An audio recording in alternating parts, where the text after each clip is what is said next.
Ladies and gentlemen, for once I'm on time. Welcome to the ProPokeBowl Season 3, Week 4. My name is ProPokeBowl. Thank you very much for joining me tonight. We are already halfway through Season 3. It's astounding to think that we've made it this far. That only means that we are starting to get to the point where we have to start looking towards playoffs and see who is going to represent the ProPokeBowl playoffs for Season 3. But first, we gotta look at the scores in order to know that the top of the leaderboard is the Arizona Articunos solely with possession of 9 points. In second place is a tie between W. Wellington and LA Ledians, looking to separate themselves this week with some points to try and get that second seed. In fourth place, the Houston Haluchas. Fifth place, New York Nidoran Males, looking to make a run for the top 2 seeds. Sixth place is the New York Ninetales. Seventh and eighth place, Galissa Padres and Ottawa Centrets, looking to play upset at this point.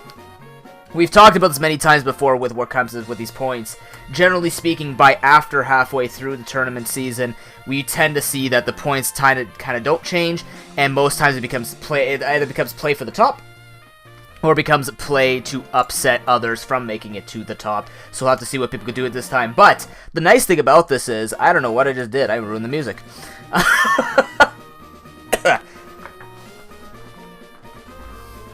The things we have to look at today is, well, how are we going to lead off the mid-season? It's going to be the New York Nidoran Males versus the Galissa Padres, the Arizona Articunos versus the LA Ledians, the matchup of the week, W. Wellington versus New York Ninetales, arguably also a matchup of the week that is very interesting, and the Houston Haluchas versus Ottawa Centrets with brand new coach, Mr. Key to Succession. Thank you very much again to Key to Succession for taking over the team. Lukeman, unfortunately, the original coach, had to bow out, but we've filled in the coach, so the tournament will go just as planned. Just as a reminder for those of you who don't do the watch the tournament very often or are brand new to this, the first 2 seeds that go into the playoffs actually get a quarterfinal bye. They go straight to the semifinals. Third seed faces 6th seed, 4th seed faces 5th seed. This actually has some big implications in this particular tournament because if they have a bad matchup already in the regular season, they end up fighting each other in the quarterfinals, it becomes very tricky, although the playoffs play a little bit differently. But we don't need to talk about that right now. What we need to talk about is what's going to be happening today with these matches. I mentioned the Arizona Articunos versus the LA Ledians is the primary match to watch today. LA Ledians are looking to try and take as many points off of the Arizona Articunos to keep his lead from getting too far ahead. If Sweet D can 2-0 Lord Scrubbington tonight, he can hold first seed for at least 1 week, depending on how his other matches go. Whereas Arizona Articunos are really looking just to play keep up and just keep it as high as they can so they don't fall too far behind with it.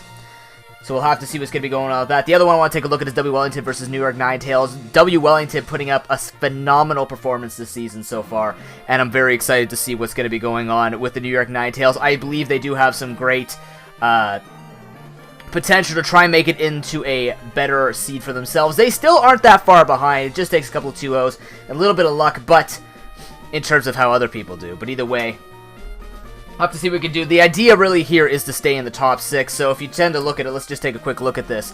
If you're tending to be around this part here, this is really just fighting for the top 2 seeds right about here. I'd probably say down about the Houston Haluchas will be doing the best shot at actually being able to maintain the top, whereas New York Nidoran Males and New York Ninetales really have to pull out some phenomenal 2-0s in order for them to actually try and upset some of the people on the list. But if you look at the season, that can spell a little bit of difficulty. So let's take a look at this. New York Nidoran Males, Galissa Padres wouldn't affect, New York Ninetales would not affect, but LA Ledians, as well as the Houston Haluchas, that is currently the 3rd and 4th seed that New York Nidoran Males can look to upset. So there's at least 6 points that could be yanked away between those top 2 contenders. So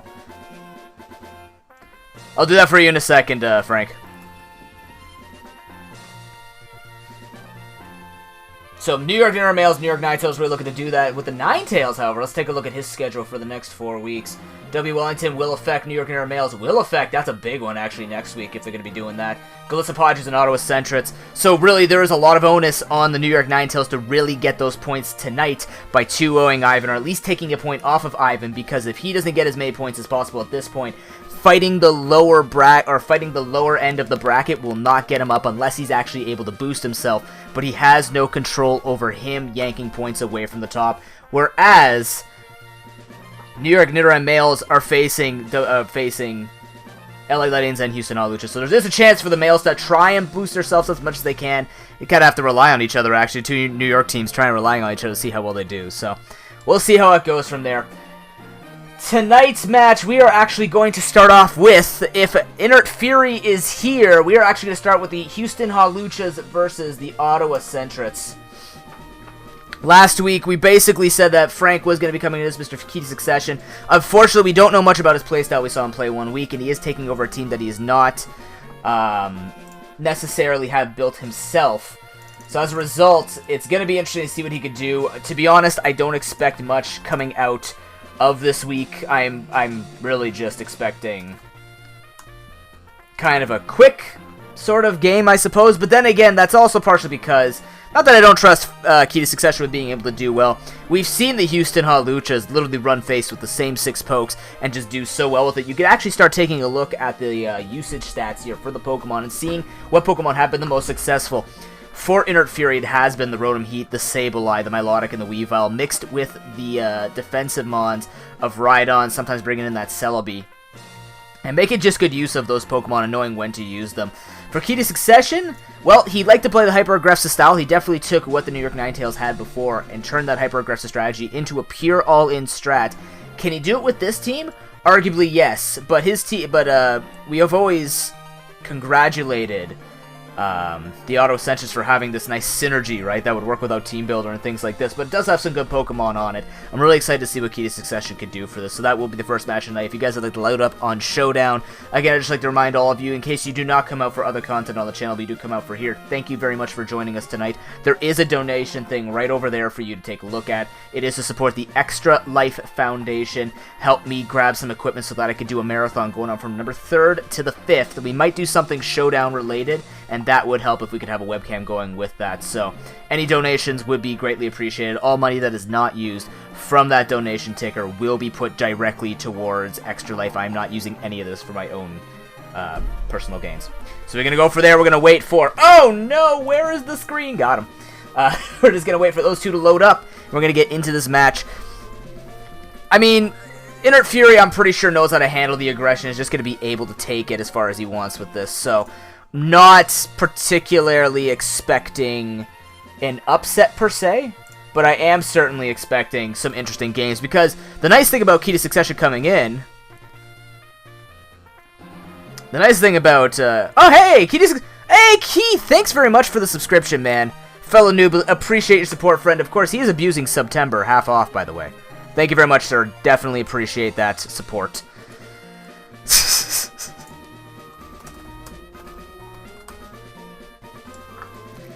But we'll have to see, because the nice thing is at least we've only seen 1 week out of Key, and that was with a team that was arguably having a little bit of issues with trying to have more than one different strategy to it. So if Key to Succession could pull out something new with this new team, we could definitely see some interesting things that would throw it off. And if any consolation to World Leader back when Marie faced the Houston Luchas and gave her those movesets that made it very interesting, you could see the Houston Luchas thrown off guard. He seems to be a bit prone to those choices. It will be the Houston Luchas versus the Ottawa Centrets. Rich versus Key to Succession. Scrub. So.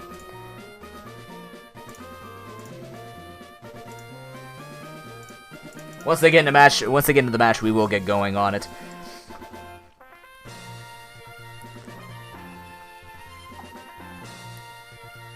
But we'll have to see. I mean, I'm curious. I'm very, very curious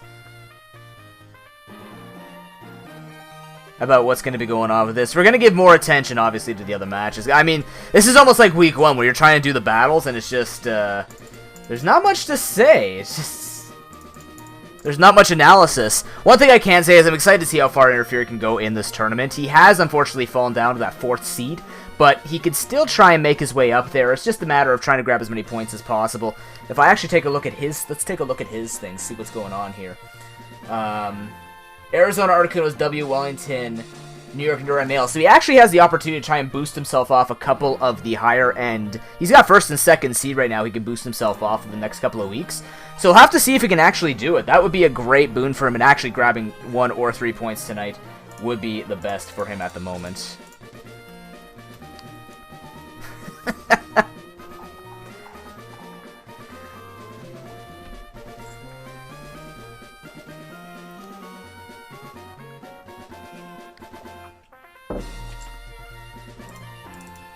course, if you guys would like to watch us, play.pokemonshowdown.com. Go into the lobby and type in /join PTS. You will join the Pokemon Trainer Society. Funnily enough, thank you very much, Rich. Appreciate it. If it's on Discord, I'll just write that down. Of course, if you guys haven't handed it in, I am currently waiting for World Leader, Mitchie, and Tyler. Once you guys have it, just send it to this way, and I got you. Yeah, I don't have it here.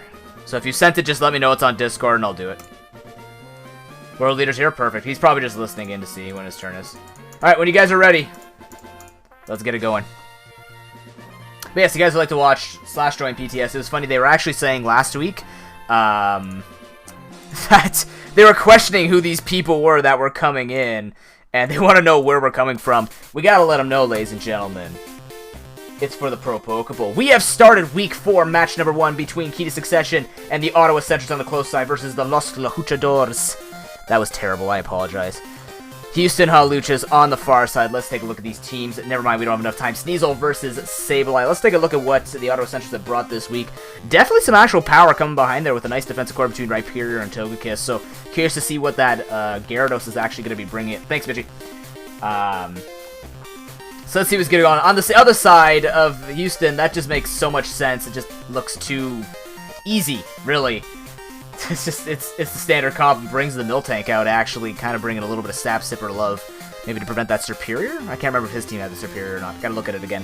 But either way, does get the Will-O-Wisp on the Sneasel. The Mega Sableye has served Inner Fury quite well. I guess he had kind of forgotten about it. Now, it doesn't mean anything, though, because we could see Heal Bell come out from the Togekiss, so... Knockoff's going to come through, does knock off the leftovers on the Togekiss, makes the most sense to go for the knockoff after he knows that Sneasel is just going to be absolutely useless after it's burned, so we're going to have to see what he's going to do. Rotom Heat does come in as the Nasty Plot actually comes through. Surprised to actually see that, and Ivan oddly called it out in chat, so very interesting, but regardless, he is going to get it. Nasty Plot, but the thing is, Rotom Heat's going to be able to tank up both stabs, which means he doesn't have much of a chance here to do that much damage, so we'll have to see what he's going to end up doing. The trick's actually going to come out. The Choice Scarf is tricked onto it, as he actually has get him knocked off. So he is going to be spamming Air Slash at +2. This could become quite painful if he gets the flinch right now. He does. Inner Fury kind of loses Rotom Heat there. Does he need it? Arguably, no. He's handled the... Not really, actually. But either way, Air Slash is going to be doing a lot of damage at +2, so he's got to be careful with that. Navigator Bowman with the $9.99 sub. Mintzer, thank you very much for supporting the channel. Appreciate that, ladies and gentlemen. Love it, man. How you doing? Flinching him to death, though, as Air Slash is going to come through, but the recover does end up coming out. He has 19 more Air Slashes where that came from. He can just keep going for the flinches. But the nice thing is, oh, he misses. Okay, that's unfortunate, but the thing is, Togekiss is still okay here. Majority of the team, actually, the funny thing is, I don't know if he's trying to get the Weavile in to try and one-shot it, or what he's going to actually... I know he probably has the Ice Beam on the Milotic, see if he's going to keep getting flinched, but the recovers come through, he's just going to try and stall as much as possible. The only faster Pokemon, potentially, would be, if this is offensive Togekiss, would be the Weavile and maybe the Miltank, but that flinch Air Slash is going to come through. He is wasting a lot of the recovers on the Milotic. It is 15 Air Slashes to 12 recovers, but... he can just keep doing this until something faster comes in. And this puts great pressure from Key to Succession because Inner Fury cannot switch anything in. That's +2. And because he's Scarfed, actually, he doesn't even outspeed. He needs to get prior damage out onto this Togekiss in order to kill with an Ice Shard, because I believe Scarfed Togekiss here is going to outspeed the Weavile, so... interesting. He's got him going, though. Just keeps flinching the Milotic. This is insane. As the recover comes out, it is 10-11. This is really a PP stall war that Inner Fury has to win. If he doesn't win this, he gets a couple of crits and just doesn't get the healing off. He's going to be in big trouble, but the flinch comes through. Ladies and gentlemen, I have never seen so much hacks in my life, except when I play these matches. But that's going to come through. Oh, the double flinch comes out. This Air Slash could be lethal if he takes it out, and it's gone. Milotic is dead. Ooh.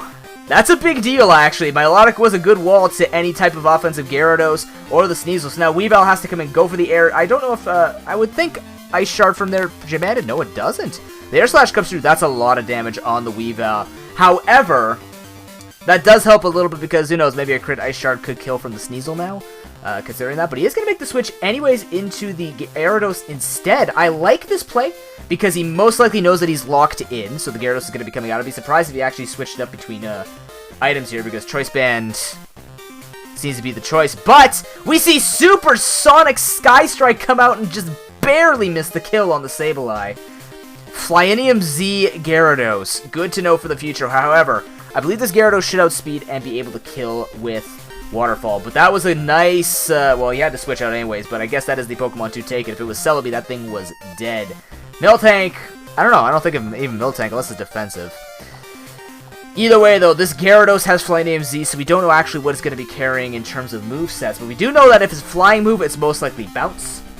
That is the only flying move, really, that I've seen ever run on a Gyarados. I don't think it gets Air Slash, so... But either way, the Gyarados does have the pressure. He can go for the Waterfall here, the very safe Waterfall, to just pretty much hit anything on the side of Inert Fury. Interestingly enough, Key to Succession has him in a corner. Like, this is actually bad. It could be Fly Ivan, very true. I think Bounce is chosen for the Paralysis, even though it's... I think it's the same accuracy or slightly less accurate than Fly. I can't remember these days. I know it just has the Paralysis chance. Why not do it then? Lando T used to run Fly at times, but the Waterfall is going to come through. Mega Sableye dies. Moxie Boost comes through. This could be Moxie Dragon Dance, like I've been suggesting. But the Miltank comes through, is faster. We'll go for the Thunder Punch. So it is running speed investment, although I don't think that... it would have to run some speed investment, because I believe if you max out your speed, it outspeeds base 35 faster. Gyarados, to my knowledge, is base 1, or base 75 speed, or something like that, 78, and Miltank's 100. Miltank has base 100 speed. Key Succession. It's a very fast Pokemon, a giant plight to people who tried to play Gen 2, trust us.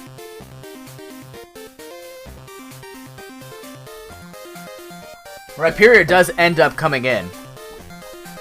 Now, funnily enough, this will actually do a lot of damage to whatever comes out. Even Celebi's not going to appreciate this hit, as it is going to be the Rotom Heat that is sacked off. But the Toxic, interestingly enough, actually comes through. Now, funnily enough, Rotom Heat can't do anything per se here in terms of tricking because he's already lost his items, but the rocks are set up. This is extremely interesting. It's a defensive Rhyperior, which I did actually allude to. My bad. I completely forgot about that. That's kind of silly on my part. But he's gonna get the rock set up on this, so that actually dooms Weavile. This is deadly. For Rich, Inner Fury cannot drop points at this point if he ever wants to make it to the top 2. He will most likely, he could, maybe not. I don't know. If Ottawa Centric's upset Houston Haluchas here, this could be really, really bad for them because now the Sneasel is in. Celebi is probably going to... Actually, it's the Miltank that's going to come out. That makes sense. But there's no Defog here. There's no Rapid Spin. I'm curious to see what's going to be going on here. Sneasel's not going to be doing any damage, and we know it's an offensive Togekiss. Very unlikely could be running the Heal Bell, although if he knew he was going up against Inner Fury, it's probably the most useful thing he could do. Knockoff's going to come through. The Assault Vest is actually taken out as Earthquake comes through, takes it down, and it's just going to go from there.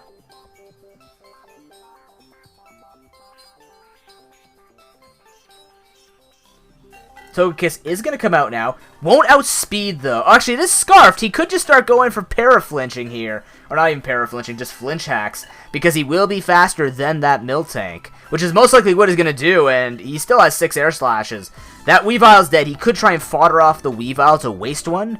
But, I mean, I don't think it's worth it. At this point, I think the Ottawa Centrix has Inert Fury's number right now. If he gets the Flinch, he does! Oh my god, he needs something for this. I think that Flinch basically choked the Inner... Oh my goodness. It has choked the life out of Inert Fury, and Game 1 goes to the Ottawa Centrix. The first point for the team. What a day. Congratulations, though.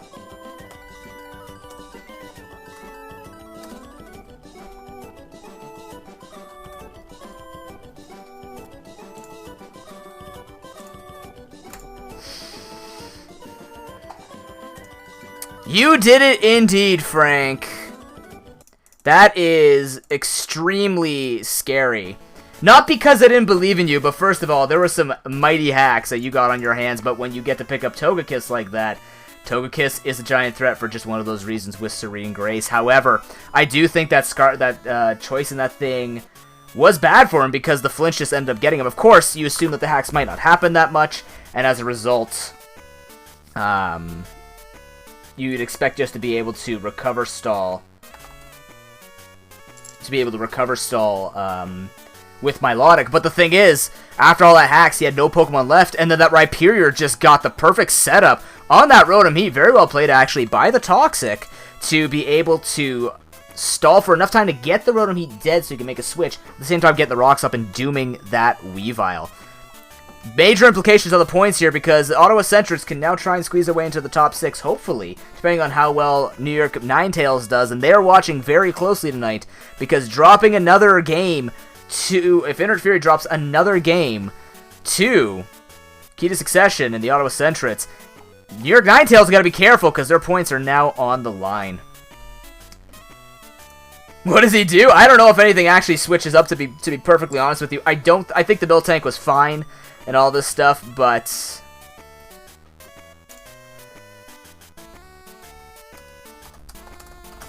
I think his team was fine. He could bring something like a Rhydon and maybe shut it down, but if it's Air Slash, it could be carrying something like Dazzling Gleam or even Aura Sphere, because we didn't see the full moveset since the Scarf came through. So, I mean, looking at his team, I think Weavile is a perfectly fine thing. I think it'll be perfectly fine. We'll see what he can do, though. Just take your chances, go back with the thing that you know will work. Maybe focus on trying to get a little more damage off. If he had sacked off the... Now knowing what Key to Succession won with, a defensive Rhyperior with Toxic and Stealth Rocks, perhaps what Inert Fury can do is maybe not be so concerned about saving the damage on his Milotic, because I don't know if Milotic would necessarily did the... Well, it could have did some things against that team, but maybe just getting prior damage, because he knows now that Ice Shard's going to do about 60-65%, so... If he gets some extra damage on that, then Ice Shard will take it out and you won't have to worry about those Air Slash shenanigans.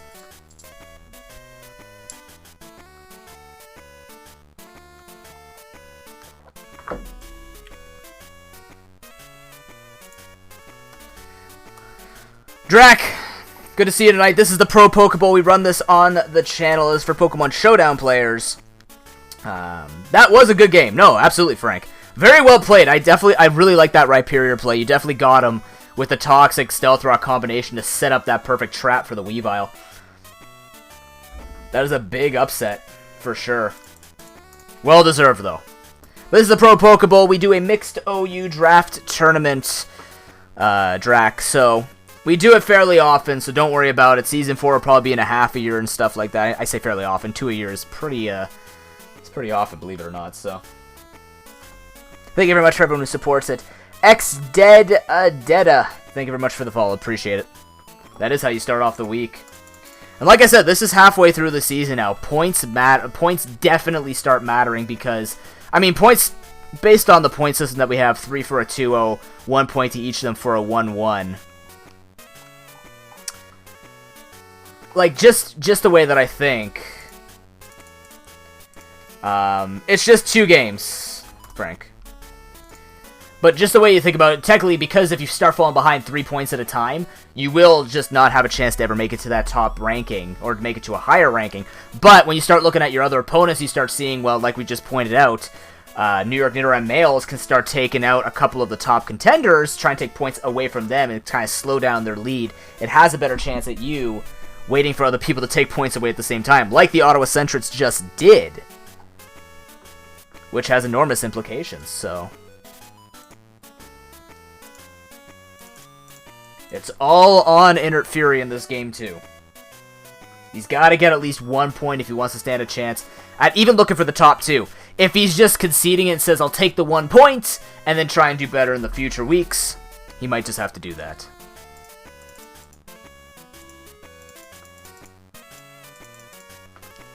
Why do I have a feeling that Inert Fury has a team of analysts that are going to significantly help him try and figure out how to handle a Togekiss?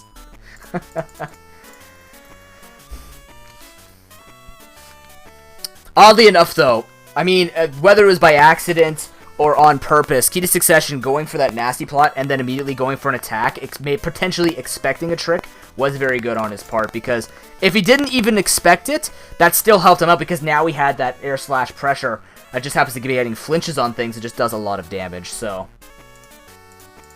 I think there was the Rhyperior play and that air slash play after going for one nasty plot to not get tricked into it, I think was a very, very good choice. So,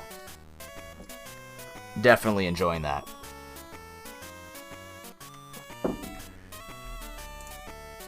Alright.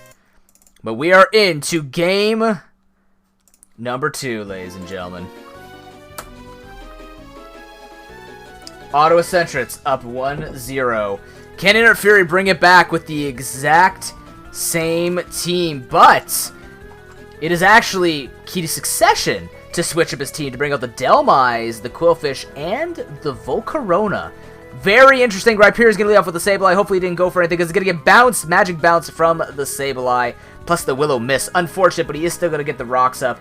Perhaps just a little bit. Yes, that has magic bounce. Key to succession. You can definitely see who plays 7th gen and who doesn't, but you'll have to worry about that potentially in the future if he does end up facing him again in the playoffs, if that even happens. We'll have to see. But now it's on the key to succession to try and figure out what he's going to do. I have a fegoing that Inner Fury might try and make a switch here, knowing that Stealth Rock's most likely is not going to get clicked again. But we do see the Delmise come out instead, as a knockoff does end up coming through. It's going to do a fair amount of damage, but there's actually no item knocked off on Delmise. This could be a Z move. As Rapid Spin comes out on a Ghost type, sir? Interesting. Maybe he forgot Sableye was a Ghost type. Either way. There is no Togekiss, which was his win condition, but either way, he's going for the Z move. Never-ending Nightmare does absolutely nothing as a result, because he's burned and Sableye is usually defensive, so not the strongest of starts that he had from the first game, but not completely out of it yet. He can still get his rocks up at a later time to still try and trap that Rotom Heat and that Weavile, but the Volcarona instead comes out this time. That knockoff's still going to do a fair amount of damage, even if he tries to set up here. He's going to be taking a lot of damage, especially after the Stealth Rock, so. You didn't know that, Frank? Ah, dude. Gen 7 mechanics. Either way, Quiver Dance is going to end up coming out. The Miltank might be Scarfed if he's doing this. The Giga Drain actually comes through. Bold by... That's actually bold by Frank, because one, well, Giga Drain's not going to kill, but two, Miltank does get Sap Sipper. So I was about to say, he might have just even given him an attack boost. So, Fire move might have been the best choice here, but may have known that it was Thick Fat, so avoids the Thick Fat. Instead, there are a lot of things here. Maybe it could have been Scrappy, who knows. But regardless, he is going to send out the Quillfish now. He's fallen way behind on pressure here. Odd change to switch up the Togekiss, in my opinion. But either way, Sableye is going to come out as the Rhyperior actually comes out instead. But make a Sableye, well, he knows that he can try and just come in. But it looks to be a Scarfed Miltank, the way that is being played. So, 3 Rock Blasts come through. Will-O-Wisp is going to burn the Rhyperior. He does not have anything to remove that, especially now looking at his team. So, Earthquake's going to come through. He's not going to do next to anything as Recover comes through. It's just looking really, really bad so far for the Ottawa Centrets for trying to take 3 points off of the Houston Hawluchas. But we'll have to see. He does have Garravire. He could potentially try and cheese with that. Don't know if Inner Fury will fall for it. He did play in 4th gen a lot. If you'd like to look at youtube.com/Inner Fury, you can find all of his games that he played in 4th gen. And Garravire was a popular thing during that time. But he is going to get the 4 Rock Blast. But Recover comes out. Inner Fury can just keep doing this until this thing dies to burn, which is going to be an extremely slow process. But he played in 5th gen too, very true. Electivire does come out, the knockoff comes through, the Choice Scarf is knocked off, everything is just collapsing for the Ottawa Centrets. He's just losing power here, and we know that Flamebeam Z is on that Gyarados. He's not going to be able to abuse Supersonic Sky Strike, so he's going to go for the Volt Switch. Actually seems to be a mixed one up, but instead, he's just going to say, screw it, I'm throwing in the towel. And Inner Fury takes game 2.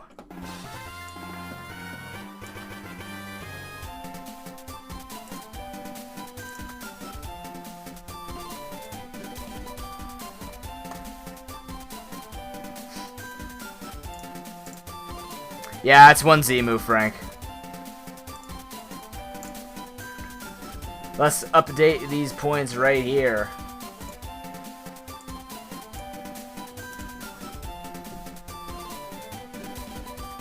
Honestly, though, still an upset. That's going to be a big deal for at least Inner Fury to try and get into the top 2 because... no, it wasn't happening. It has to actually hit Frank in order for it to work. But it's a learning experience for everybody. With that, though, Ottawa Senators gets their first point in the tournament. Congratulations to the new coach, Key Succession, to actually score that point off of arguably one of the best players in this league at the moment. So good on him. And like I said, it's happened a couple of times now between World Leader and Key Succession. Play a little bit unpredictable, play a little bit off the cuff, and maybe not to what exactly you're expecting.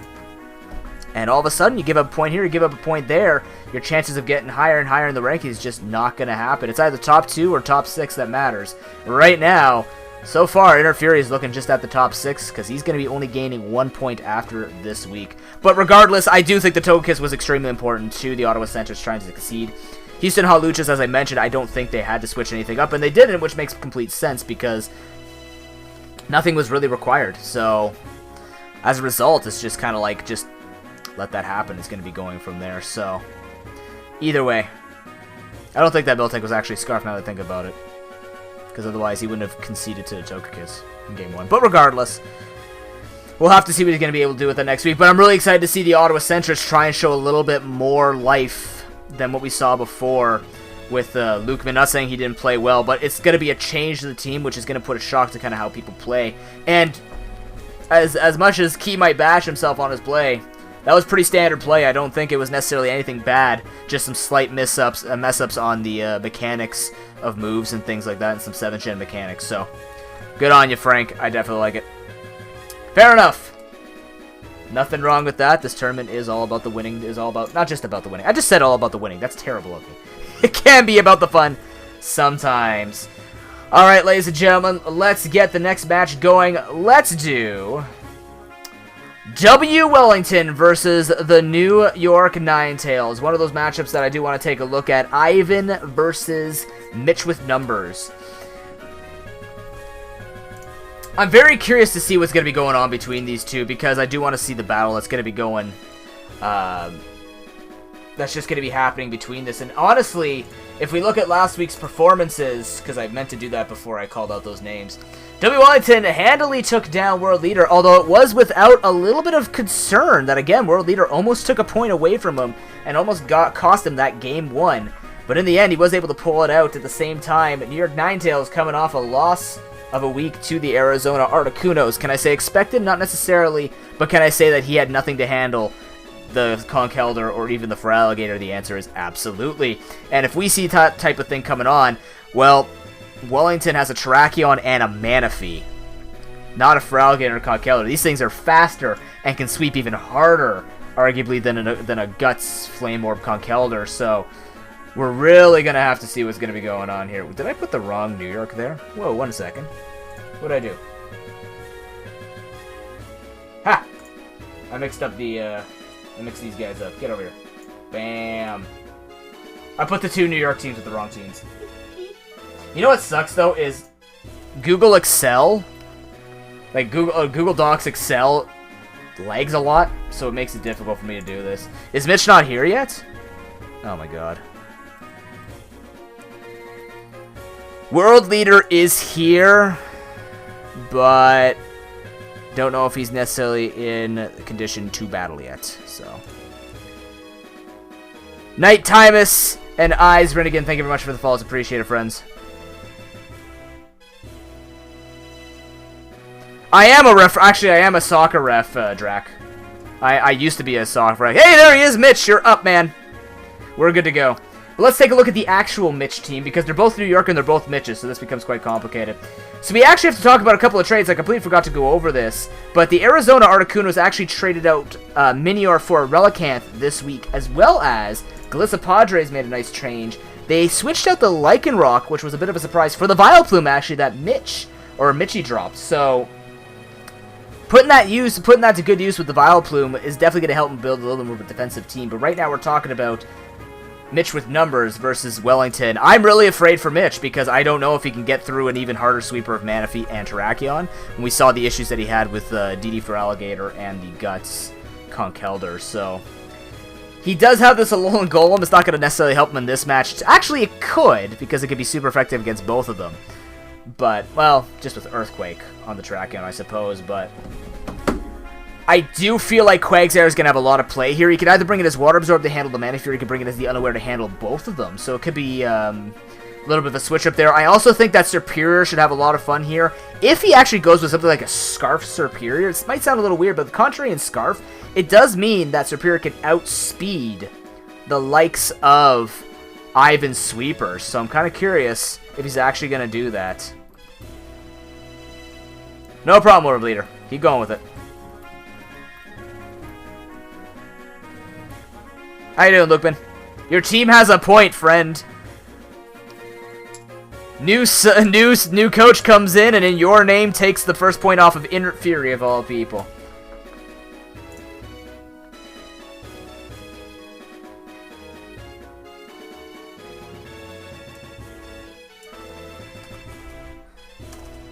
Let's see. So while we let them set up, I'd like to thank everyone for coming out. That is just the first series of the night. We have 3 more series to go tonight.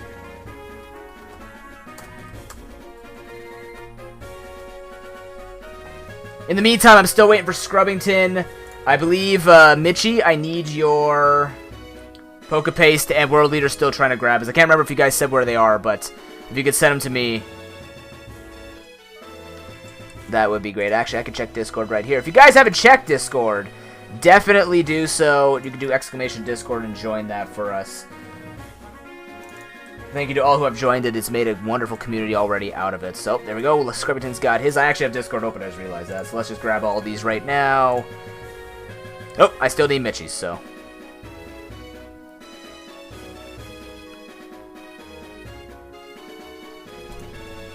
Mitch, I don't see it on here. Am I looking at the wrong... No, I'm not looking at the wrong Mitch. Where the hell is... Oh, here we go. Sorry, my bad. I must have seen it and then didn't put it in my list. I apologize.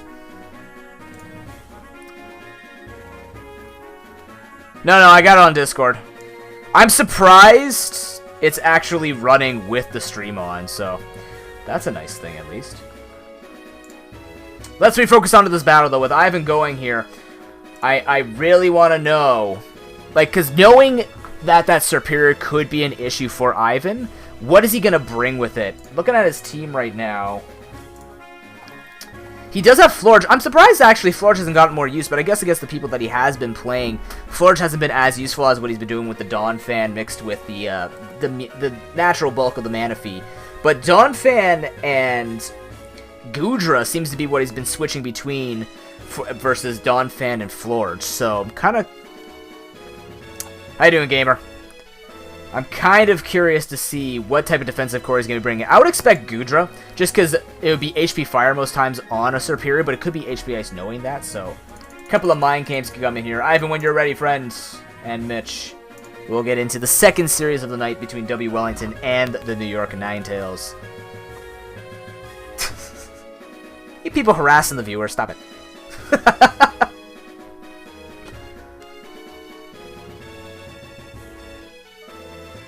Definitely an exciting series to start off nice and quick, but definitely, again, giant implications for points in the remainder of the season. So, and of course, it's always nice to see every team have some kind of point that comes out. But of course, this tournament is not just about trying to get into the ProPokeBowl Championship Cup. It is about having fun, and I definitely think that we were having a lot of fun. Thank you very much for making this enjoyable to both the players and the viewers. It's always nice when you have players come together and just not get salty and stuff like that. It's a casual tournament. Let it be so, but ladies and gentlemen, you know what else we have to let it be so? Is this battle.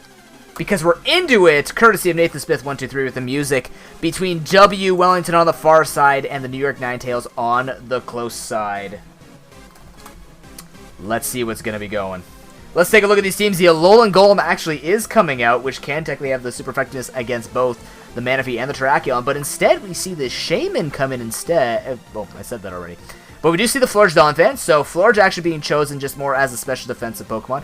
I actually like it because Mega Pidgeot is also an option for the New York Ninetales to run, so definitely a slightly better one that helps them just resist. I believe it all... Well, it removes the Ice weakness as well, that both would have to suffer from, so... Now, look outside New York Ninetales. Having said that, Keldeo could be carrying the Ice Beam, and as a result, will be doing a lot of damage if it gets its opportunity. Ice actually wrecks for those 6 Pokemon, so if he's actually able to set up... If he's actually able to set up a Keldeo sweep with that Ice Beam, that could be quite devastating. But either way, it's going to be the Alolan Golem versus the Donphan. Donphan's giving this face of, what the hell does that Golem look like? Because we all did that. But either way, I do expect maybe an exchange of rocks or even a knockoff coming up from the side. But it is going to be exchange of rocks. The difference here being that Donphan does have Rapid Spin, which means he could go for it right away. Alolan Golem really can't threaten Donphan because it doesn't have anything that's going to be doing significant damage to it.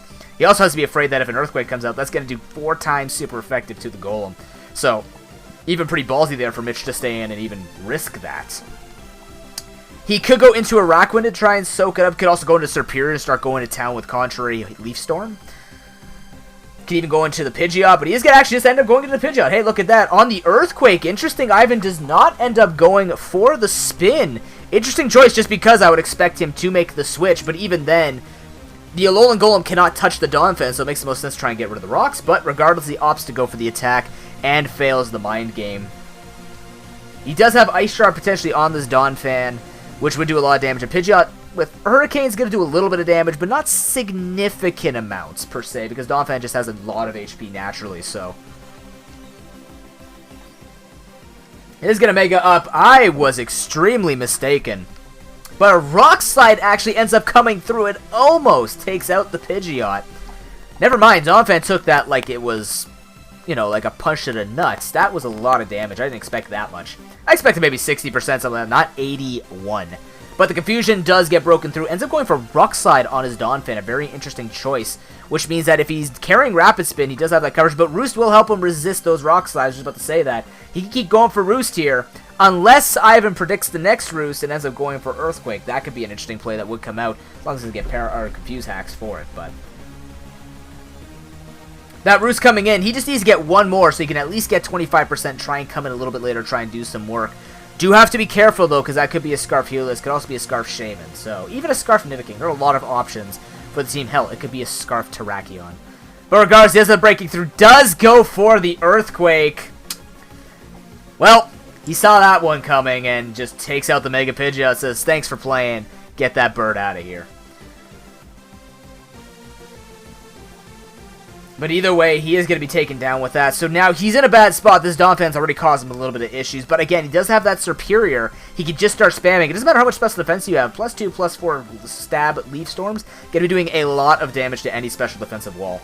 So, and Flourish doesn't necessarily have the most HP. I think it has only 75 base HP. So, he is going to end up going into Superior. Can just go for Leaf Storm here. Even if he doesn't stay in, the Shaman could come in and try and threaten with Air Slash potentially, something like that. But he is going to opt to sack off the Donphan. Opting to keep rocks on his field. That's perfectly okay. He did have that opportunity again to think on that switch for the Alolan Golem. So most likely was just going to try and get as much damage off there with the Rock Slide. Because he didn't go for Ice Shard. So I'm assuming he's carrying Rapid Spin on that moveset. That might just be the confirmation, unless he went for it on the off chance that Superior is going to go for Sub. But then that'd be even more dangerous if the Superior had Sub, because then he's Rapid Spinning, but now he's even more protected. So this ends up working out, I guess, in both favors. Mitch getting what he needs, but Ivan hopefully getting a switch that he needs. That could be something like a Nidoking, that Scarf coming in, going for Sludge Wave. It could be a Helix coming in with HPS, but I don't think it's going to do it. He really needs to have an answer for this. And as I mentioned, Ivan doesn't have enormous answers to this. Donphan's not an answer, but Florge has to be the answer, but he's already setting up, so I think Mitch might have his way in already. He's got to be careful with this.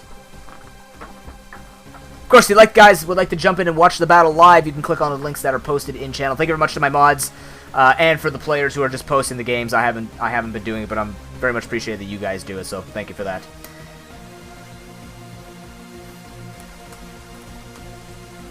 Shaman is going to come in, probably doing a damage count to see what a +2 HP Fire or a Leaf Storm would do. I don't know if I would risk this. I know Superior is my win condition, definitely for the side of New York Ninetales. I would save this.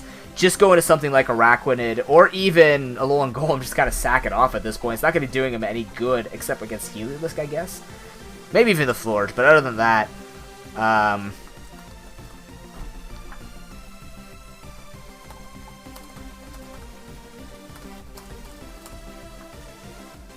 Air Slash does come through. Does nothing to that Golem because it's 4 times resisted now. It's quad resisted. So Golem could actually come in here. Seaflare did not come out because that makes the most sense, but it is good to confirm that he does have the Air Slash. If he makes a switch here, it could be Scarf, which would be the main reason why the Shaman would come in over something like the Florge.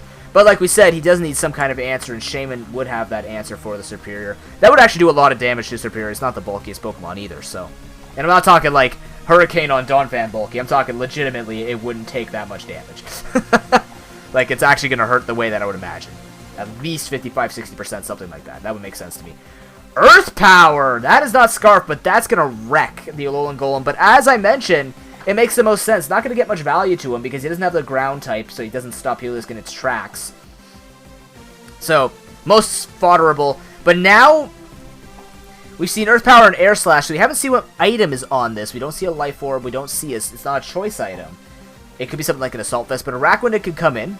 Air Slash will do a decent amount. This thing does have base 132 special defense, so it's going to be able to take that relatively well. Maybe go for Leech Life. Leech Life would hurt this significantly, and Ivan knows he needs to keep this Shaman alive for that Superior, just to stop it and do as much damage as possible for another Pokemon to maybe come in and kill it later. Currently 5-4. This is game 1 of the second series of the night. The Heliolisk is going to come in. Leech Life comes through. That is so much damage. God bless Leech Life nerfs and buffs, my bad, not nerfs. It's nerfs to resisting Leech Life. In Gen 7, base power moved from 20 to 80, making this an extremely viable move. That replaced X-Scissor like 100% of the time if you had the choice, which was kind of sad to see, but it'll never replace Attack Order. Go Vespiquen. Anyways, Heliolisk's taking a bunch of damage here. I don't think any electric move other than like Specs Thunder would kill this. I don't think T-Bolt should kill unless maybe a crit. Maybe a crit? It depends on what this Heliolisk is running, so. We could even see just a Bullet Switch coming out here, try and switch into the Florge, or even the Nidoking to resist said Leech Life, and then he could try and drop a Sheer Force boosted Thunderbolt. We could see that coming through. But anyway, he's just going to end up going for the Thunderbolt, getting as much damage as possible down. Leech Life's going to finish him off. Doesn't heal him too much. He's just under half health. Nidoking could come in here, or even Terrakion could come in here and start maybe even setting up. Try and do as much as he can, but that Superior has not been answered yet. Unless that Florge has an answer, or the Shaman can live 2 hits, he just has to make sure that whatever he's going to do, that Superior does not have free contrary movement around his team. Because if Mitch can get that thing in, I feel like it's definitely going to do a lot of damage to anything that Wellington could bring. And honestly, the only change that he can make is defensively change it up to a Goodra, because it would just resist the stab, but, you know, it does have Fire Blast. It could do a lot. Maybe should have did that. Who knows? Maybe he's got a little greedy here with trying to cover more pokes. But the Nidoking does come in instead here. Most likely is just going to try and go for the Sludge Wave. Nothing on the side of New York Ninetales wants to take that. Keldeo could technically come in and resist it, but it's going to be a lot of damage. Even Thunderbolt, yeah, Sludge Wave even stops the Superior from coming in. But instead, we see Waterium Z Hydro Vortex. The 1% King. As Araquanid lives and takes out the Nidoking. That spells disaster for Ivan. Shaman's going to come in. It's going to outspeed. It's going to kill this thing unless it misses for some reason. It shouldn't. He can go for something like Earth Power just to ensure. But most likely just going for the Air Slash. He's just going to end up going for the Earth Power 100% accurate hit. Now Superior is not going to be able to do much yet, but that Haxorus can come in on pretty much everything. HP Ice would not kill it. If he goes for a DD, depending on what type of Haxorus it is, if his Choice Band is not going to outspeed, he could be careful and taking a lot of damage there from Air Slash and stuff like that. But Haxorus, otherwise, if it does have DD, can come in, try and do a little bit of damage with it. Flourish can be handled by probably just the thing setting up. But you see a Dazzling Gleam come out of the Shaman. My god, man. Ivan's Shamans have just been moveset galore with the different types that he brings every week, and I absolutely love it. That Dazzling Gleam is going to handle the Haxorus quite low. So even Florge could come in and start handling this slightly. But he does have to be careful about a Poison Jab. I could actually see a Poison Jab coming out of here from the side of New York Ninetales on the off chance he does expect that. But Dragon is going to hurt quite a bit. I would say a +1 would kill from there. This is an offensive Shaman most likely, so.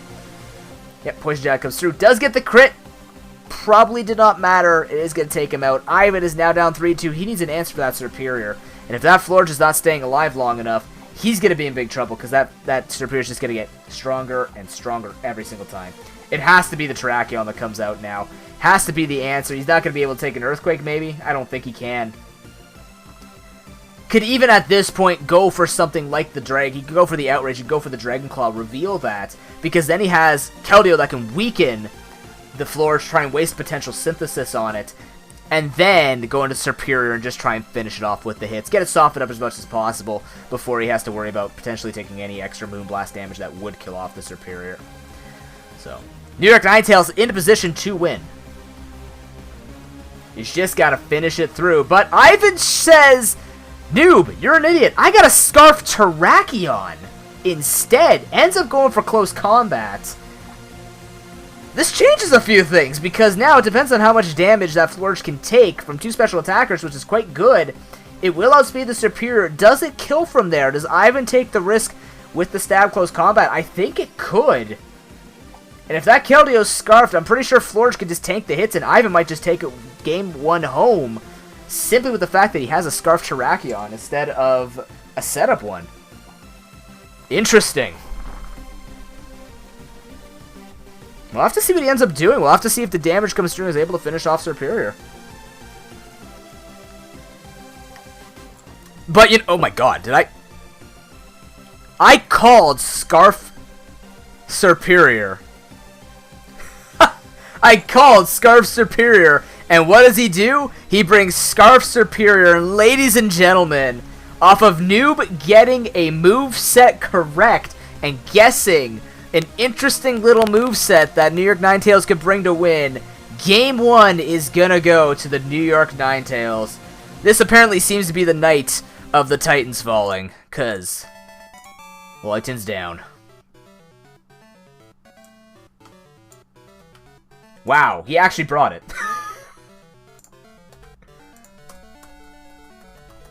I mean, it makes perfect sense for him to bring something like that, right? So, I'm not particularly surprised at a moveset like that, but I'm amazed that, you know, there is, if you really look at Ivan's team, he does not have that great answer to Serperior. It really just runs through his team, so, you know, well done to Mitch, noticing that and just bringing it out and being able to outspeed it and take it out from there. Just Battle of Scarfers right there. Definitely didn't catch us off guard because we were maybe expecting it, but I think if Ivan doesn't bring that Goodra, he's really going to have issues, and that Goodra better have Fire Blast, expecting that something like that could happen, or expecting just Serperior to give him issues. But I don't think that Dawn Fan... I feel like the Dawn Fan was a bit misplayed in the beginning. He didn't get the Rapid Spin off and things like that. And I do think that Ivan had the opportunity to win there if Mitch did not play that out as well as he did, because it wasn't going to be... like, his team wasn't going to be able to take enough damage. If he gets stuck with Flourish Fight and all those, you know, if he ends up taking damage from that Terrakion, all of a sudden it becomes difficult. So, Mitch played it well, not letting that Serperior take damage, outspeeds the Scarf Terrakion with the Scarf Serperior, takes it out, and then brings it down to the Flourish, which can't threaten at all, because it doesn't resist the hits. But I feel like Ivan now is going to bring that Goodra. He's going to bring something, because even Durant can technically quad resist it and threaten with X-Scissor, so that's not a bad option either. But of course, we do know that Serperior brings HP Fire, and if it's Scarfed, it's going to outspeed in one shot, so even without being set up, it could be a very interesting thing we can see coming out of here.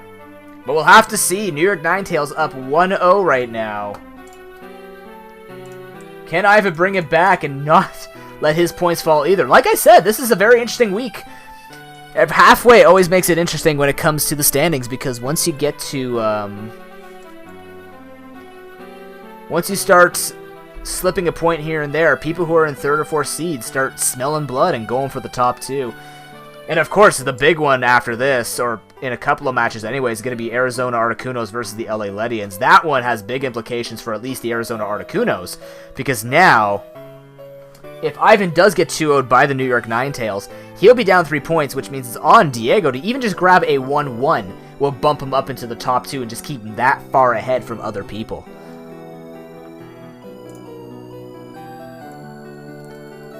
So all in all, we'll have to see what goes on. But it is going to be a bit on the New York Ninetales to try and take 2-0 here this week. to shut down Ivan. And what does that actually do for him? If he takes 3 points this week, let's take a look at the standings really quickly. If he takes 3 points this week, New York Nidoran males are up against the Glissa Padres. Chances are, even if he went 1-1, he'll still be okay, but we do expect the Nidoran males to do a little bit better than the Glissa Padres tonight. But it would be nice for him just to put the pressure on the other people to say, you have to 2-0, or you're going to be losing pressure, and I'm going to take your higher ranking. So, game number 2 on the way. Thank you very much for watching, guys. They're just getting themselves into the match now.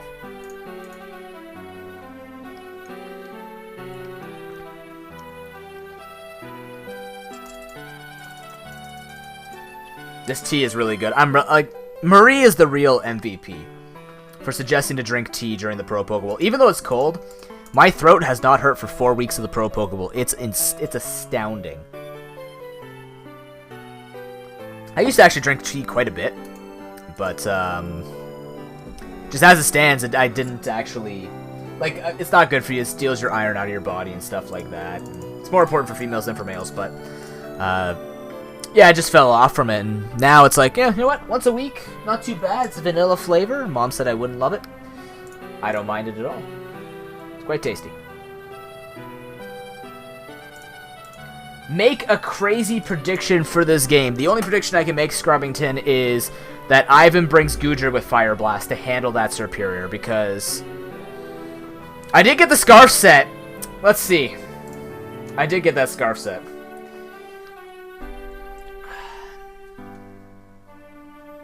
I don't know, because if that's a Scarf Terrakion, I feel like it would have to be on the Durant. I think he might bring out Durant. He could even bring something like, I don't know. I haven't seen Kricketune, but there is Parasong on Kricketune. And in the matches that both Ivan and Mitch have been getting themselves into, I honestly feel like getting down to the wire and just going for the Parasong could just net him a win at one point. I don't know. I want to see it because they both seem to be bringing it to the wire pretty consistently. So that would be fun to see. I don't think it'll work. I don't think it's going to happen. But, we'll see. It's kind of like wishing that Interfury would bring Shedinja, right? It's that Pokemon that could work that 1 week in that one battle in that one situation.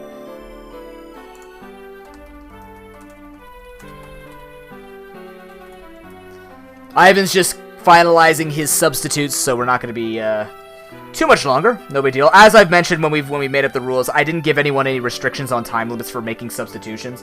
I really do want people to put thoughts into their subs. And of course, this does have giant implications. Again, taking a look at the scores. Right after, let's actually refresh to put the 1-1 in there for the Ottawa Centrets. So with this, Houston Hawluchas are only going home this week with 6 points. If the LA Ledians or Ivan walks away... Oh, really, Mitch? No problem. Is this the correct one? Perfect, thank you. Wait, you sent me the wrong one? Let me just see something here, boys. What was the original one you sent me? Partially the reason why I like to get the pastes in advance is I can just check people's teams. But I just make sure that people aren't changing up weird and random things. Let's see here.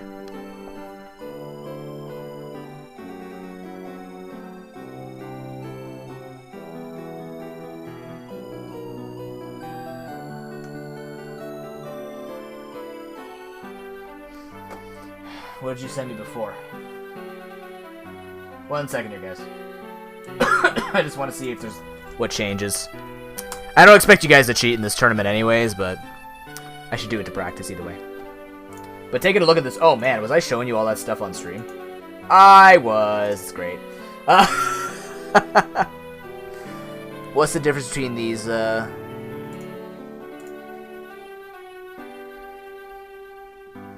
kind of confused. What's the difference?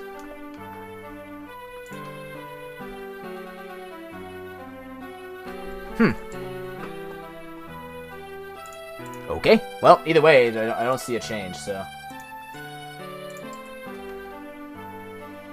Just give me, a memento here.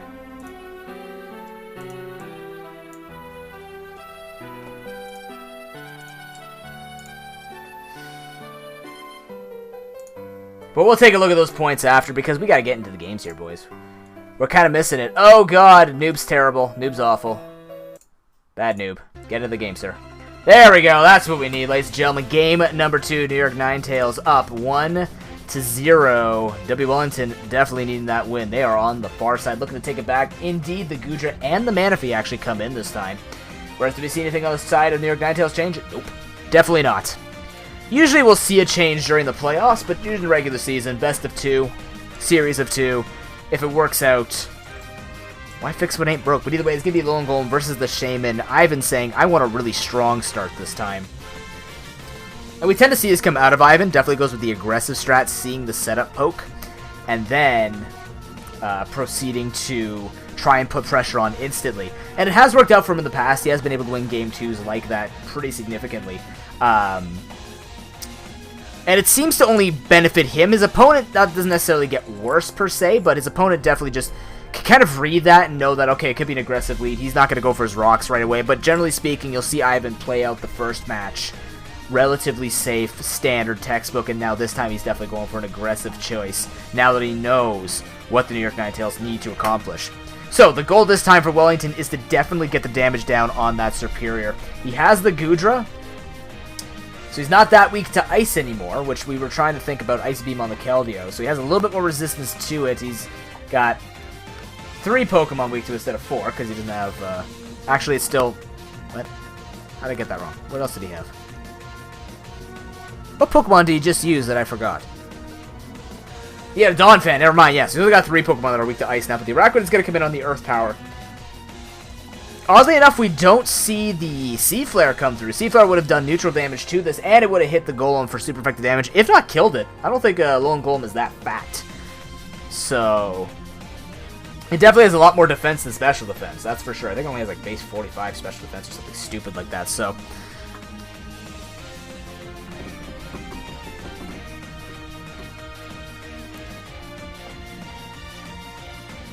Either way, we see a switch into...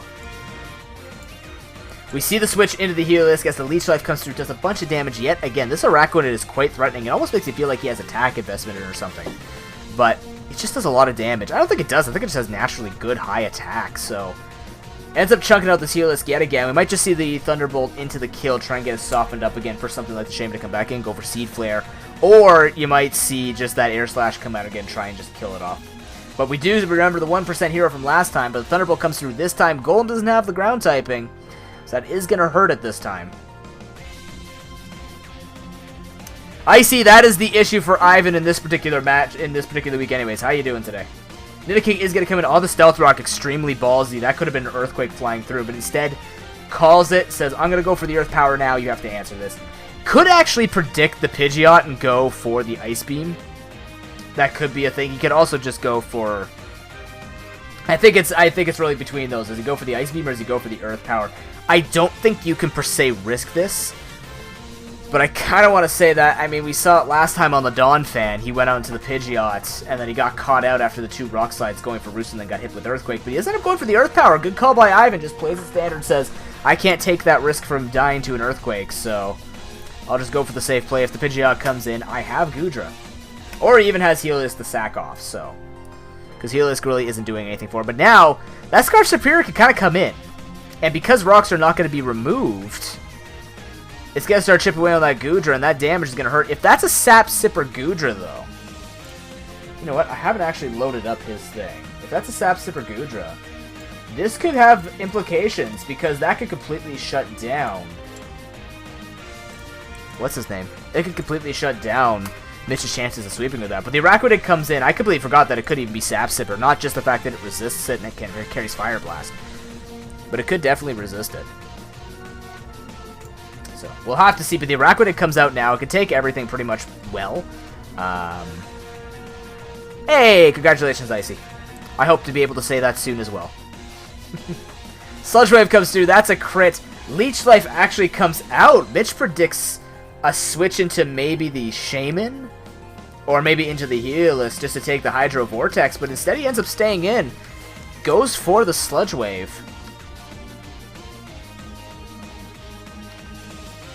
On the bright side, he spared himself from using Hydro Vortex, but at the same time, that Araquanid's now taking a lot of damage, and that crit did not help either. Without that crit, Sludge Wave does about 56% or so, so it is going to be able to take out the Araquanid.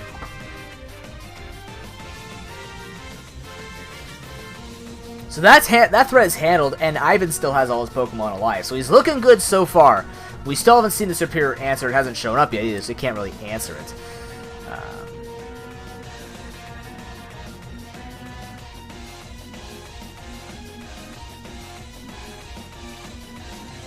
What are you talking about, Icy? I've had my leg issues since January. The intense tightness in my knees, which have actually been quite calm lately, also because I'm doing absolutely nothing, so that helps a lot. But they have been getting better, which is odd. So yeah, still that. Either way, the Haxorus comes in now. It is slightly faster than this Nidoking. And we have seen it switch up moves, so it's not Choice Scarf, so Haxorus does slightly outspeed and go for an Earthquake that we saw from last game. And is going to be able to take out the Nidoking. So I'm kind of losing that. I guess he didn't want to risk the DD, wanted to be able to threaten with the Ice Beam, but it does make sense for him to go for that Earthquake. So could have been even a sack off of the Heliolisk if he didn't want to shame it and potentially take any damage. But he is going to play it safe, lets it die, threatens with the Ice Beam. Manaphy actually ends up coming in now. We've seen this guy bring time and time again Z Rain Dance. It will outspeed the Haxorus in the rain. Not even in the rain, just by going for Z Rain Dance. So he does have to be careful. He tries to go for the DD. He might even just go for the Dragon move here. There's no more Flourish, which means he can actually spam Outrage or Dragon Claw, whichever one he happened to have. Awuga, this is actually a tournament that's going on right now, so viewer battles are probably not with me at all. You can battle people in chat. That Ice Beam actually comes through instead of the setup, as the Outrage does come through. Says, you might try and set up, but I'm going to leave you with as little health as possible. So actually both of them reading each other on the setup here, and does end up weakening it. Although I feel like the Ninetales came out of this slightly on top, because if he had gone for Dragon Dance, like this Manaphy is no longer going to be safe. Actually, no. Let me take that back. Ivan came out on top because he went for the Ice Beam. If he had tried to set up, that Ice Beam would have still killed. Whereas if New York Ninetales had set up the DD, he would have one-shot that Manaphy. However, if he was predicting the Z Rain Dance to come out and he was trying to go for Dragon Dance, he was still screwed. So I think, you know what? Nope, I go back to my original. Mitch came out on top. I'm a great commentator. Keldeo comes in now. It is going to be faster than Manaphy because he did not set up the Z Rain Dance. He can just go for Secret Sword and just kill this thing off. I'm pretty sure even a Surf can kill from this range, but he ends up going for the Secret Sword. It's going to hit Shaman pretty well. It's going to hit Goodra pretty well, and it would murder everything else on his team. So Keldeo's set to go. We do see a Scarf Superior. Now my question is, does he have two Scarfers on his team? Because he didn't switch up his team at all.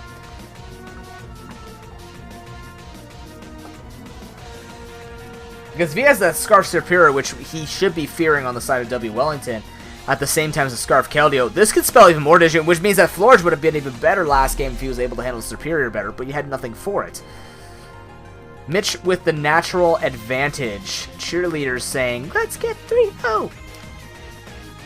Most cheerleaders sound way hotter than I do. Anyways. The Pidgeot comes in. The Air Slash comes through. Not a lot of damage. Again, not opting for the Seed Flare. Even though, yeah, Air Slash does more damage than the Pidgeot, the Seed Flare would just be like, hey, if you're going to stay in and try and predict me, I'm going to blast you away. It makes no sense to him either way, though. So, Air Slash makes the most sense. Although dropping the special defense would have been nice for whatever reason I can think of later on. But now Mega Pidgeot comes in. This is getting dangerous because the rocks are still up.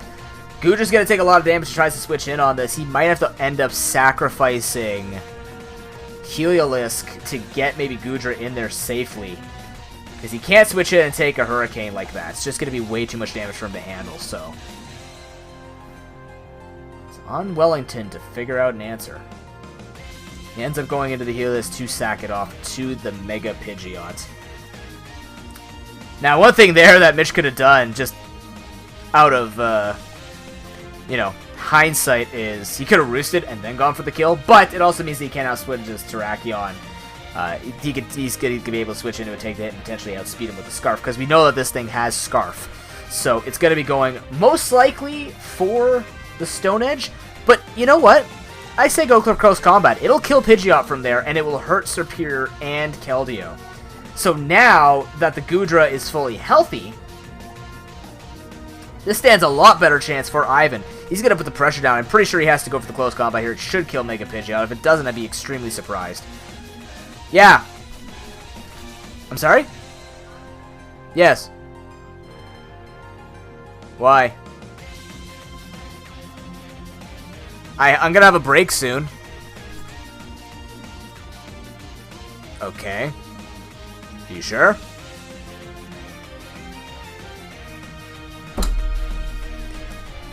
Sorry about that. Anyways, he ends up bringing in the Serperior. Okay, so knowing that he can't die to one Serperior shot, he's just going to end up bringing it and putting the instant pressure down and says, show me that Goodra that has... Wow. That is intense cojones on W. Wellington. Predicts the Dragon? What? Okay, Dragon Pulse Superior was not expected. I expected like an HP Ice. I forgot that thing gets Dragon Pulse. Wow. I think Ivan just took it with that. I don't know. Mega Pidgeot can still handle Goodra. Can handle the Shaman, no problem. Keldeo can come in. Keldeo's gonna have a better chance of taking down the Goodra, but that was extremely risky on the side of Wellington. And if he could take this thing down with the Goodra, he might just be good to go, because that thing went for Secret Sword. How much health does the Shaman have? Shaman can come in, take that Secret Sword, go for Seed Flare, or just go for Air Slash again. Goodra might be able to take up both hits and win? I don't know. It's going to depend on the damage calcs and what build he has on the Goodra. I think you go into Shaman here, take the Secret Sword, or just go for the attack either way. Like, you go into Shaman, you go for the Air Slash. Damage the Mega Pidgeot most likely coming in, and then try and kill it before it goes for Roost. But I don't know. I think Ninetales still pulled it out, though, using that play. Didn't even think to sack it in. I thought it would take a lot more damage than that, but it didn't. How you doing, Eddie? It's 2-2 right now. New York Ninetales looking to go 2-0 on the week. Wellington having a big issue. That Serperior is putting such a pain in his side. You can see how it's kind of warped his way of playing around it, because he just has no direct answer for it. But it's good on Mitch that he's brought stuff that can just handle that Goodra, which most likely, the way that it was going to be brought, is carrying Sap Sipper, or it's just going to answer the contrary Serperior with something like a Fire Blast after taking the +2 Leaf Storm. So Shaman does come in. I expect the Mega Pidgeot to come in, and based on its health, because there are no rocks up, this thing could probably Roost, depending on how much damage. I think it took 32% damage from the, from the Shaman last time, so I think it could definitely live. 2 of them, maybe, depending on the damage calc. But we're about to find out. Here we go. Dazzling Gleam comes through. It's guaranteed damage. It's slightly more. 75 versus this is 80 base power. Comes down to this. The Hurricane comes through. Can Goodra take enough hits from both of these? I don't think it can. That Hurricane's gonna hurt.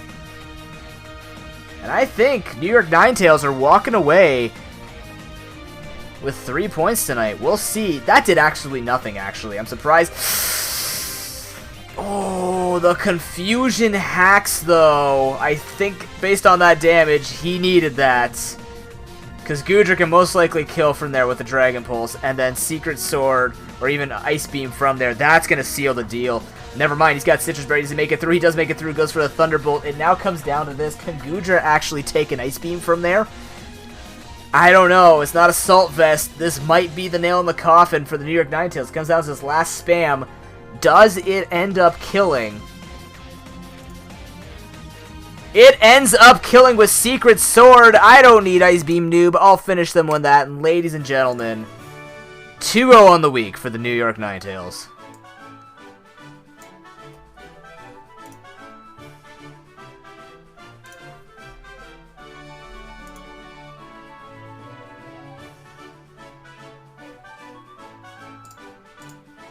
Everything seems to be lagging quite a bit here.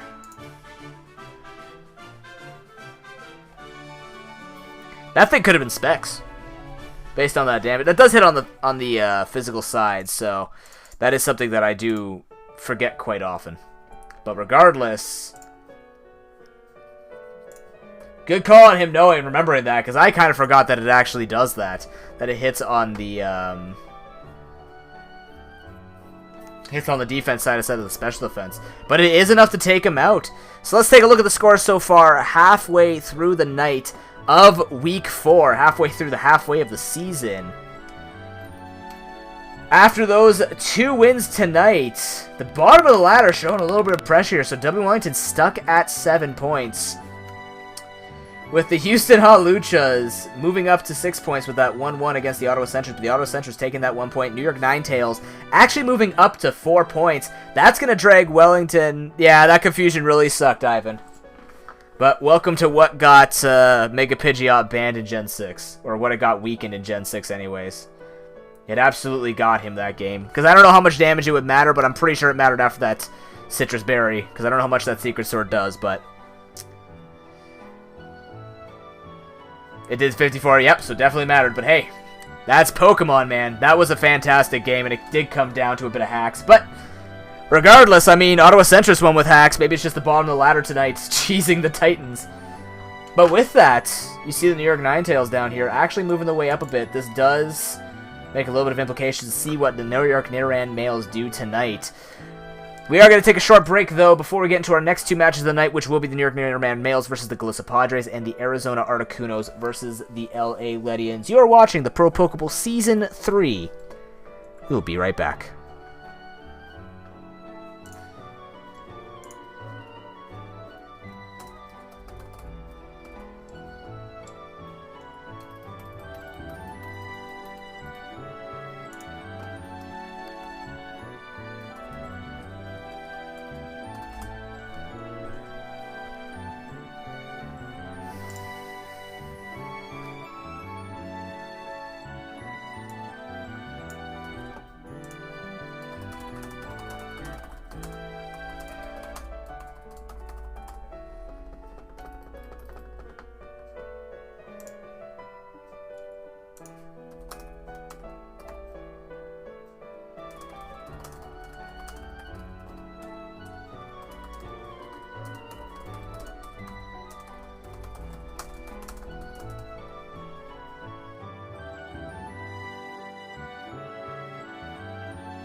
Okay, we're back. Thank you much for waiting. Funnily enough, that Mitchie mentioned something about jobs because I just got a whole spiel about how I don't have a job apparently. So there we go. Anyways, on to the next match of the night, which will be the New York Nidoran males versus the Galissa Padres. Mitchie versus World Leader.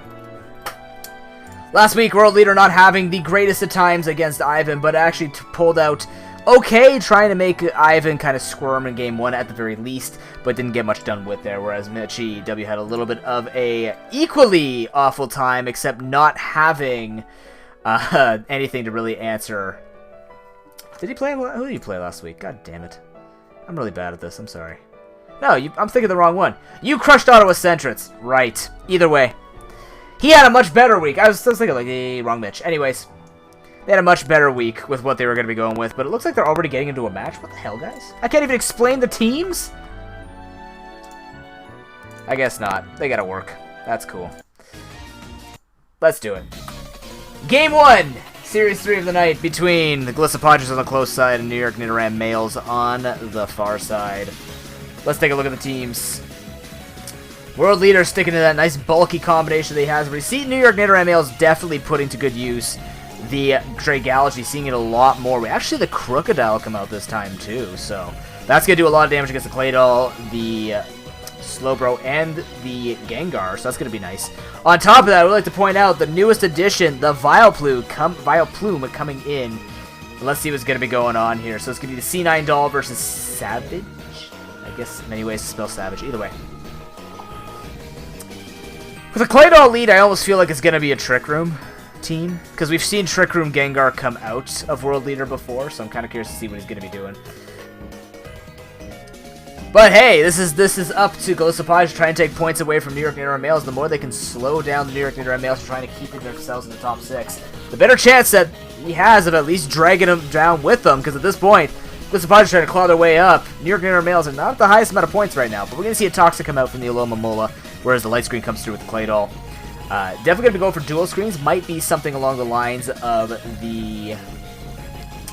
Yep, it is Trick Room. So we do see the Trick Room team count, which you could expect would be that, hopefully not Quiet Nature this week. Hopefully it's a Brave Nature instead on that Gengar. But we do see the Gigalith come in this time. Ooh, this should be interesting. Against...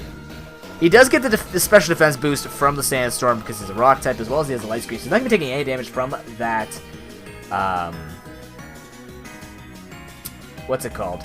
From that Skull, but he ends up just going for rocks instead. It looks like Defogger will be the Volcarona? What the hell's a Volcarona? Volcarona! That's Amanda Buzz. Either way, Skull's gonna come do just absolutely nothing, but the Toxic's gonna at least stop him from getting burned. That's a thing. I would have rather been burned at this point because he's not getting much done. Light Screen is gonna wear off. If this was Sand Force Gigalith, that would have been even cooler, but it's not.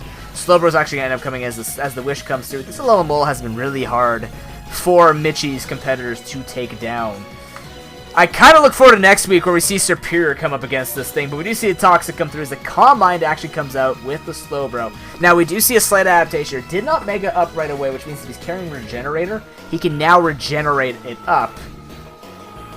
He's just going to keep Calm Minding, interestingly enough. Let's see what he's actually going to do with this, so... Kind of curious now. Just gonna check something really quickly. But, he's gonna have to go to the Frozen. We're gonna see the Slack off, but the problem is he's just gonna keep losing health, so... I don't know. It's gonna be a little tough for Slowbro to do anything. I think it's just really hard to get through this Aloma Mole. If you don't have that Wall Breaker, it's just gonna make it so painful for you. Now, here's something that can't be Toxic. It can be burned, but it can be nullified with Black Sludge if he is carrying it. But... we see the Dragology come out as we actually see Z Sunny Day. Vileplume. What is this thing going to do? It gets Chlorophyll, so he has +1 speed plus the Chlorophyll. It's still 30% Goomba. How you doing?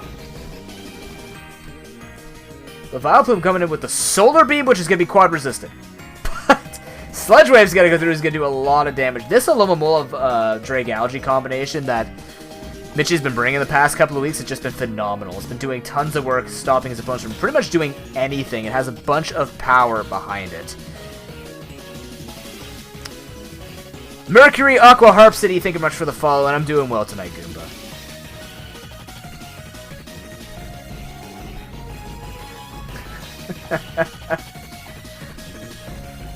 Vileplume not having the same effect you think it would have, but these carrying HPX may be expecting this. I don't know, because now that I'm looking at the team and I'm looking at what world he's brought both a super speed up team with a Trick Room team, but nothing kills this Stray Galgy. The fact that his Slowbro's been poisoned makes it really bad for him, because that would have been able to potentially try and set up on the Stray Galgy and maybe try and get some work done with Psychic or Side Shock, whichever one he's carrying, but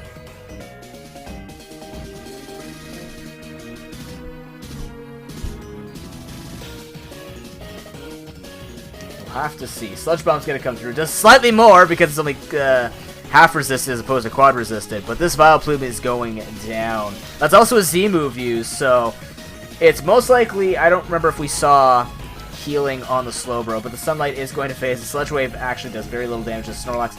This Snorlax has been World Leader's MVP more than the Golisopod, so... Mandibuzz is going to come in. World Leader's going to go for that Belly Drum. My god, man. I love his Snorlax. Belly Drum yet again, but the foul play absolutely wrecks it.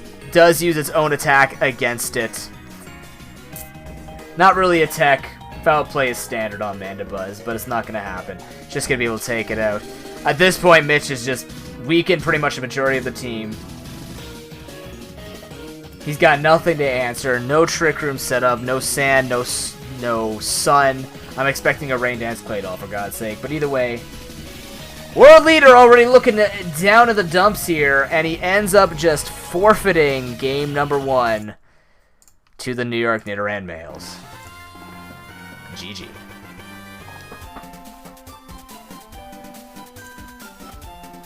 A tactical surrender, some would say, to hide whatever other movesets he could be bringing. But unfortunately, it's just not going to do it for him. He just doesn't have it. That's the unfortunate thing about all this. So, what is he going to do? What is he going to do? Well, I think one thing he does have to do... Oh, come on. Don't do that to me. I think one thing he does have to do is really reconsider what New York Nidoran males can bring. The Alomomola Dragalge core literally makes this really difficult for him. He has to keep his Slowbro healthy. He has to maybe even bring, like, I don't know, what does he got? Golisopod would be a pretty good wall breaker, just going for leech life, stuff like that. The Vileplume would have been good to take down the Alomomola, but it doesn't do much else otherwise.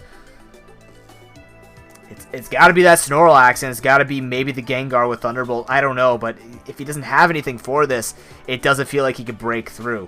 Although Mega Slowbro, if he was playing with the Regenerator, that's why he didn't Mega it up. If he doesn't keep that thing, if that thing doesn't get statused, he could be okay to still try and set that thing up. I think Snorlax plus Slowbro could just try and slowly move their way through and take game 2, but I'm not too sure. I'm not very convinced either that this type of thing could happen, so...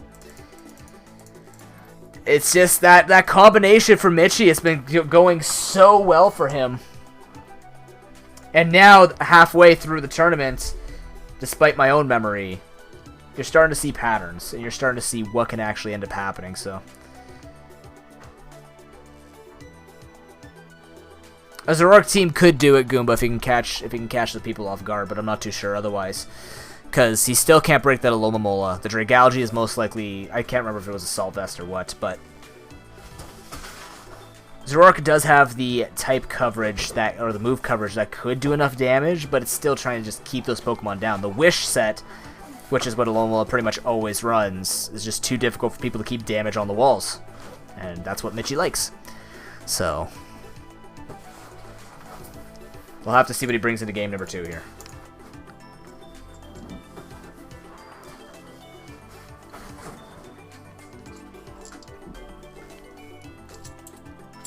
I don't think he has Explosion Snorlax with Belly Drum. That'd be a little disgusting. That's a lot of guts all over the floor.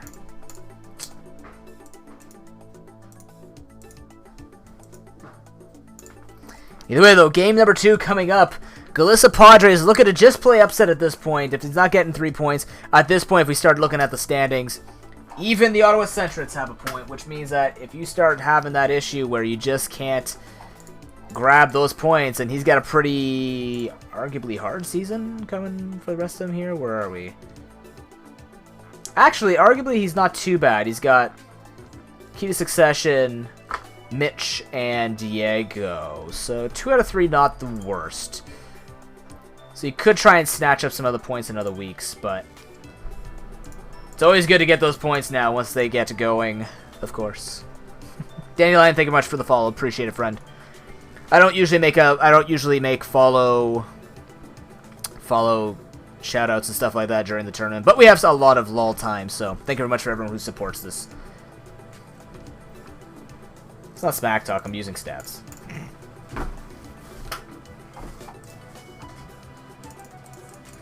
Numbers rarely lie. And I was right about Scarf Superior, so I'm slightly smarter tonight. What are you looking for? Oh, I see. What'd you guys grab? What'd you guys grab tonight?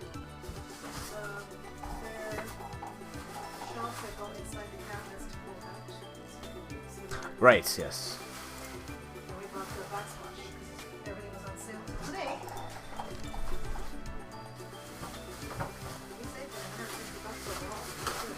Nice.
Let's see, they haven't got into it yet.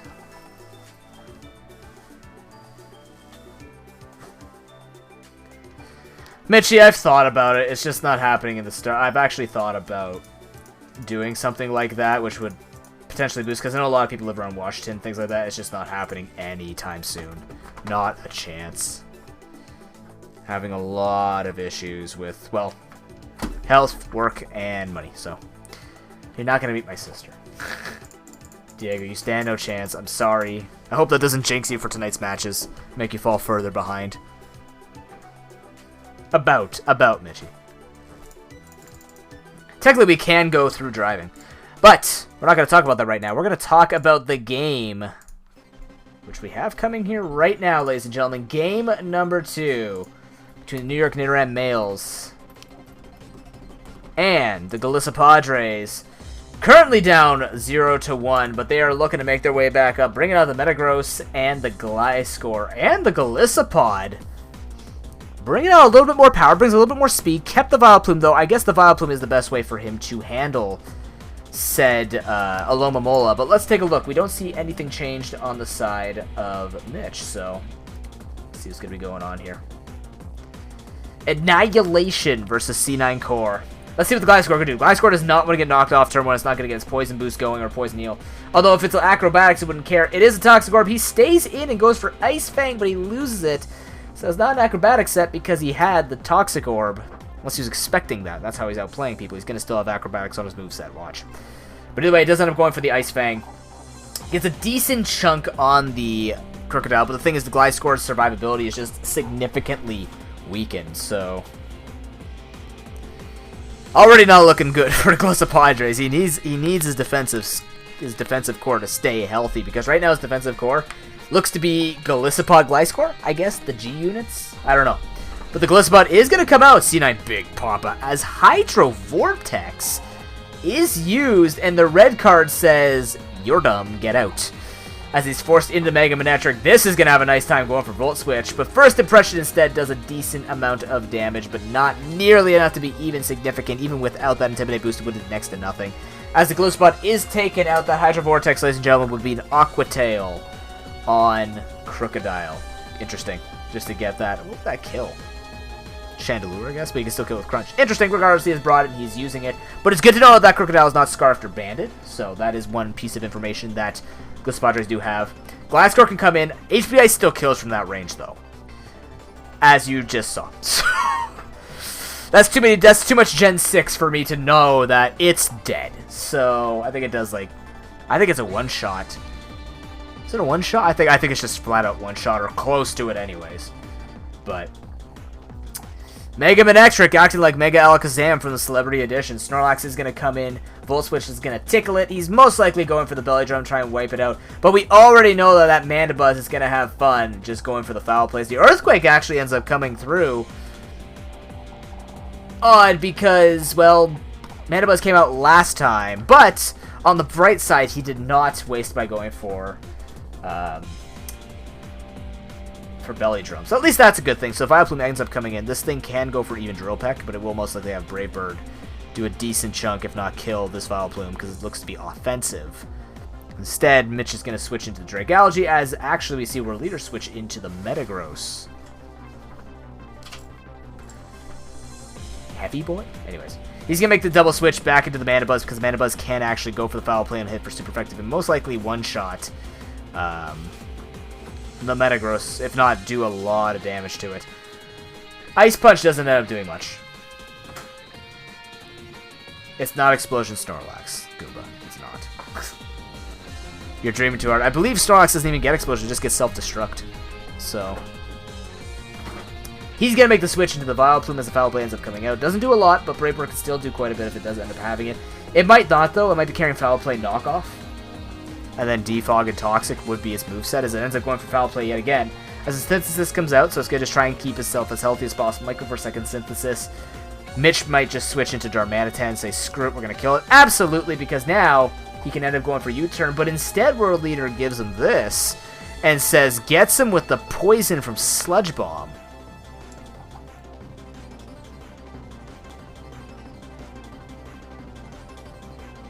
That's going to hurt. Even though he can still go for the U-turn or do a lot of damage, or just go straight for the Flare Bliss, kind of make it a 1-for-1, because this Vileplume is required for killing that Alomomola. He's going to make the switch into the Snorlax, is actually going to let it die. Either way, though, it's kind of like an explosion, I guess. Does that count? But Recoil is going to take out their Manton. So for 1-for-1, but it's 5-3 right now for New York Nidoran males, so looking good for Mitchie right now to take the 2-0, but it's not over yet. That Mega Manectric's going to outspeed everything. We see a Gengar on a balloon. Shout out to Levitate. But Thunderbolt or Volt Switch is going to do a bunch of damage to that. The balloon is popped from Electrical Discharge, as it is now going to be moved into the Dragalge, which is going to be able to take the hit. Focus Blast wouldn't have done anything. Don't delude yourself. It is Focus Miss, and it wasn't going to do much regardless. But that Dazzling Gleam does next to nothing. Would have been better to go for Shadow Ball, as Shadow Ball actually comes out from Dragalge, teaching it a thing or two about what type it truly is. Ends up being taken out. It's 5-2. It's looking bleak, but it's not over. But it's pretty much over. Didn't really get to see it. I think the defensive core on Mitchie's side is just much stronger than what World Leader's been used to. So, you know, when you think about what type of cheese we get away with, even though, you know, I say that against Inner Fury, where that Snorlax worked against Inner Fury, but Inner Fury seems to be weak to cheese. So he might be lactose intolerant in his playoffs division. But regardless, he might not have Shadow Ball. Very true, Goomba. This is World Leader. But either way, the Ice Punch is going to come through. Does kill the Crocodile. Doesn't matter. He wants to get the Mega Manectric in, probably just to go for a Volt Switch again. Or just wants to get the Mandibuzz in to try to keep it, I guess, relatively healthy. But he ends up taking an Ice Punch as the Foul Play comes through. Does a lot of damage. He might be weak to Stinky Cheeks, for all you know. Does end up showing he had Knockoff. Excuse me, which is what we figured. It would be Toxic, Defog, Knockoff, and Foul Play, but Vileplume versus the world. Probably just going for Z Sunny Day. Actually, it wouldn't be the worst idea. But he has no moveset that could possibly kill that Dragalge. So excuse me, wow. Hiccups. Ow. 2-0 to New York Nidoran males. I haven't had hiccups in a very long time. No freeze hacks. That's what World Leader was looking for. He used for a knockoff first game? Oh, okay, well. I didn't notice it then. Either way, though, he is going to go for the Z Sunny Day. Try and do as much as he can. This thing could be having Overcoat, though. It's not bulletproof, so he still gets hit by it, but I'm assuming it's Overcoat. It's going to do very little damage to his knockoff comes through. It's not going to do that much damage, but actually, I think Foul Play does slightly more damage than that. But it doesn't get the poison, so the Roost is going to come through. He can stall out the Sunny Day turns. This is just gross. But hey, Chlorophyll +1 speed. This thing is like, how fast? Well, let's see. If it's 218 speed, it goes up to 436 plus half of that. So it's about 600 and some odd. 660 speed, which is not doing him anything. But yeah, that definitely looking at more damage coming out of the Foul Play. There it is, as the poison actually finally ends up happening on this, which puts it in range to die to another Sludge Bomb. But instead we see a Synthesis comes out. World Leader says, no, I want to win this. And I don't blame him, because the poison is going to keep him, again, in range to not die. He's going to now make the switch to the Dragalge. Actually, this Dragalge is looking damaged, but he didn't go for the attack. Instead, he goes for the Sunny Day again. He would have been perfectly fine to go for it there, but he didn't. The attack would hurt, but the Synthesis comes through as a Sludge Wave comes out. Is almost a two-shot. Sludge Bomb comes through is going to do absolutely nothing to this thing. And ladies and gentlemen, a 2-0 to the New York Nidoran males will be coming soon to a cinema near you. Soon enough. He could go for the Synthesis here. Knows the Sunny Day is done, so he's probably... Oh, he's still +1 speed, he can kill it. You know... Oh, he could have gone for Sunny Day there and been okay. I don't know about that. Actually, you know what? If he goes for Sunny Day, he might still be able to do this. What am I saying? Looking at how much happened here, and Mitch made that switch.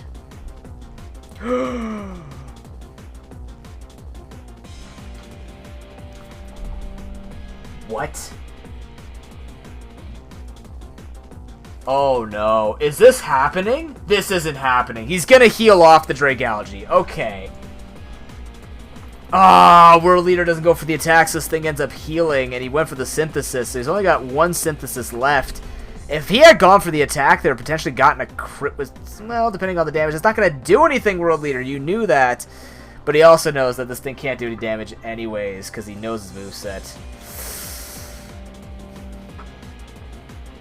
Unfortunate. That crit from Sludge Bomb may have done it depending on the damage calc. I don't know how much it actually does. If it does 12% and it crits, actually no, it's not 4th gen. I'm playing in 4th gen mechanics. 6th gen changed to 1.5 times crit. But hey, that's a much more valiant effort than I would have given World Leader. Congratulations. But it will be the 2-0 going to the New York Nidoran males. GG.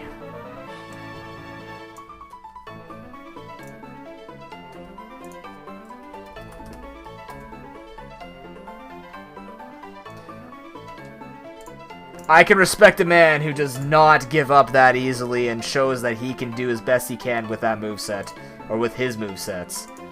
I apologize for the slight BM, my friend. End of the day, though, New York Nidoran males do walk away with those 3 points. Big deal here. That is a big deal. Let's actually take a look at the rankings, just because there have been some interesting point shifts that have happened tonight before the Arizona Articunos and the LA Ledians take the stage.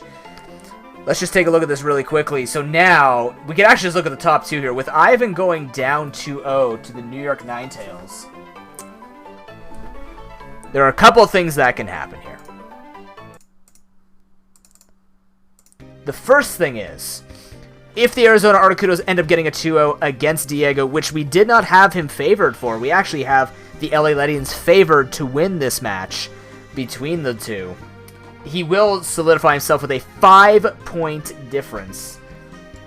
But, you know, these guys are extremely impatient, so let's just, you know, get into their match and...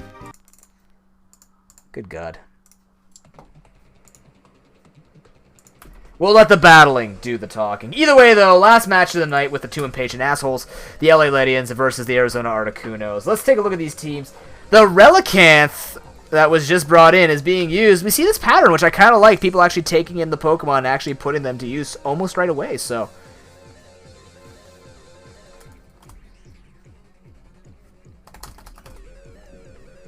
Either way, I know that they've both been preparing quite a bit for this, but there are some giant implications. We could talk about that in the first few turns here, as we actually saw Triple Bird on the side of Diego.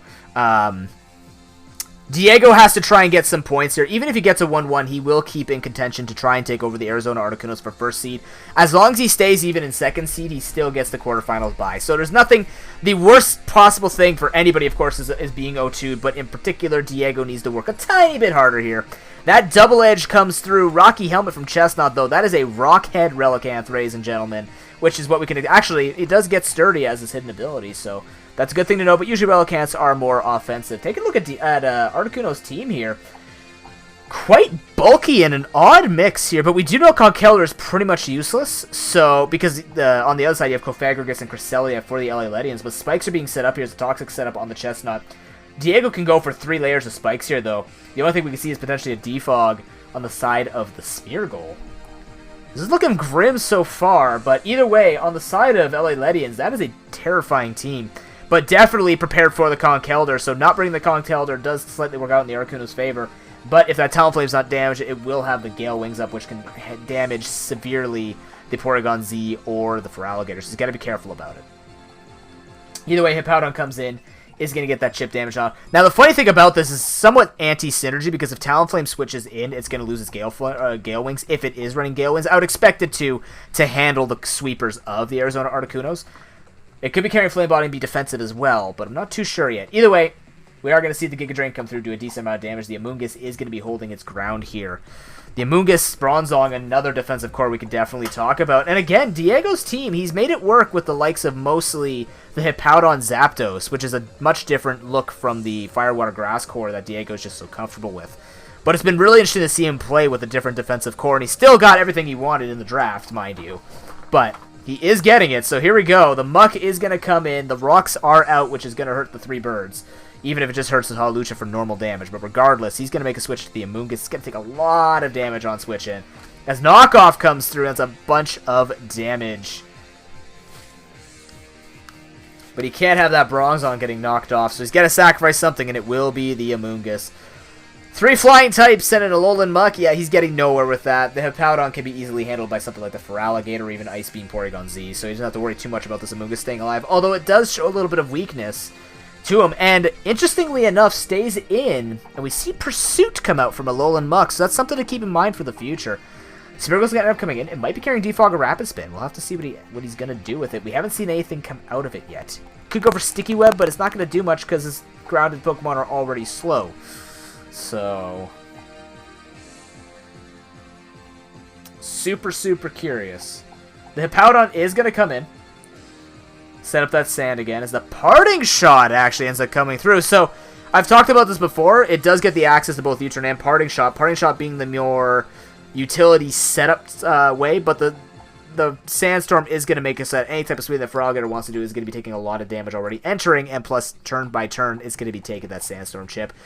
But again, because Talonflame is going to be coming out to rocks in the Sandstorm, it's not going to have Gale Wings. So if Waterfall actually comes through, just one-shots the Hippowdon. Interesting that he doesn't actually set up instead, but I guess he's afraid of the Hawlucha or something like that. I'm not too sure, actually, why he didn't just set up. Maybe predicting a Shadow Sneak on the Alolan Muck, or maybe Alolan Muck coming in to try and wall it. Or even the Chestnut, but if it was Chestnut, he'd go for, like, Ice Punch. High Jump Kick actually ends up flying through, takes out the Croc. What does he have for this? Relicanth, not yet, because it can go for Aqua Jet if it is the offensive one, but Bronzong can relatively take the hit, but I'm pretty sure Gyro Ball, if he does live the hit, is going to, if not murder this Hawlucha, it's going to do a lot of damage. But the sub instead ends up coming through from Diego. He might be trying to set up some kind of a Citrus Berry or something like that in order for him to get Unburden boosted. But I don't think he's going to be able to do it. He did not, I mean, Gyro Ball made the most sense there. Bronzong can most likely take at least 2 high jump kicks. Maybe. Might just be able to take 2 and die. But Alolan Muck's going to come in. We see the Gyro Ball comes through. That makes the most sense because for Arizona Articuno is he can't have that thing hiding behind a sub, so that's going to be taken down.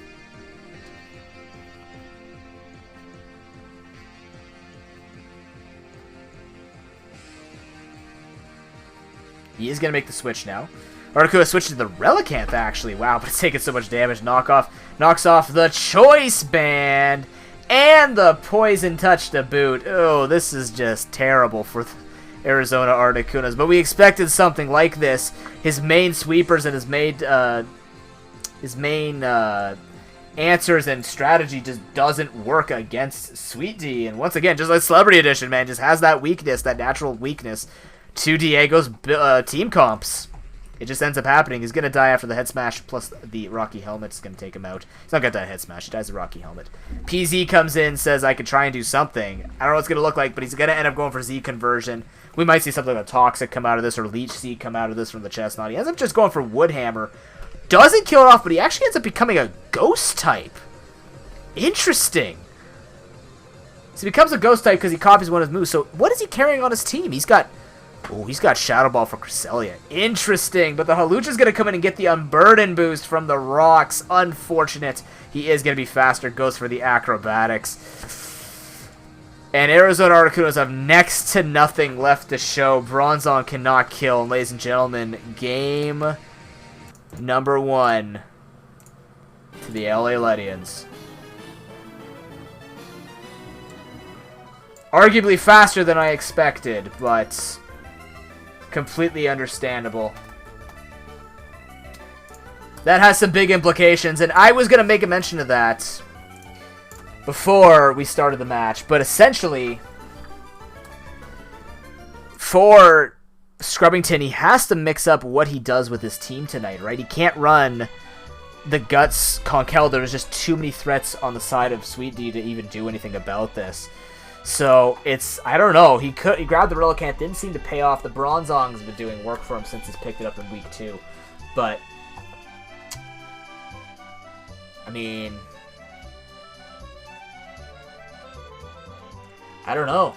Flygon's another offensive option. I think the issue right now is Scrubbington's trying to find an offensive option that can answer the threats of, like, Hawlucha and Talonflame and things like that. Because Diego just went full defense on that Conkeldurr, forces the Conkeldurr away, and then you really see that defensive play come out, and the Alolan Muck weakens the stuff with knockoff plus his Poison Touch. You see Zapdos can come in and just take the hits. Hawlucha can come in and just late game sweep and really just handle him like that. So I don't know. He's gonna have to become a little creative here. I feel like if you had Gramble with Intimidate, that might help a smidge, because it can also handle the likes of Hawlucha, take the hits, have the Intimidate drop on it, go for Play Rough, threaten it to kill, that type of thing. Escavalier does absolutely nothing here. I don't know. Maybe bring the well, let's see. Diego didn't bring Cofagrigus or Cresselia, because he had the Talonflame, the Chestnut, the Alolan. He had everything for Conkeldurr ready to go, right? So if he plays that team out that well and he can just wall Scrubbington like that, even the Feraligatr got nothing done. But I think the biggest weakness was getting that Chestnut with the spikes and getting all those hazards without being able to get rid of them. From the looks of it, that Smeargle did not have Defog or Sprapple Spin. At least it didn't go for it. So if it has it, we're going to have to see it. If that Skuntank is carrying Defog, we're going to have to see it, because I don't think he can let that happen again. Those hazards sped up the game twice as fast. Easily. So, what can he bring for game number 2?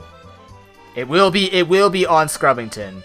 LA Ledians, smooth sailing, man. Strongest Pokemon on Scrubbington's team, handled by 4 or 5 out of 6 Mons. Hey, who cares? He's got it made, and he won with the team. So it's not even just going on all-in strat anti-conk. It's anti-conk, but with enough power to handle everything else too. So I also feel like, excuse me, to be honest, Scrubbington went a little too defensive there. He could bring like the Flygon, just try and go a little more offensive, try and pull him down a bit, and just try and start softening the walls up, and just really make him, like, if he switched into a Alolan Muck, make it take a hit from Flygon, make it take an Earthquake, threaten with another DD user. I think he needs a little bit more power on his side. The PZ obviously didn't get the setup sweep. He didn't get the setup sweep for Alligator. And if the hazards are like that, then Flygo would make sense because it's got Levitate, so it can handle the spikes fairly well. It could also be the thing carrying Defog, so he does have a couple of offensive options. Good luck with that, Mitch.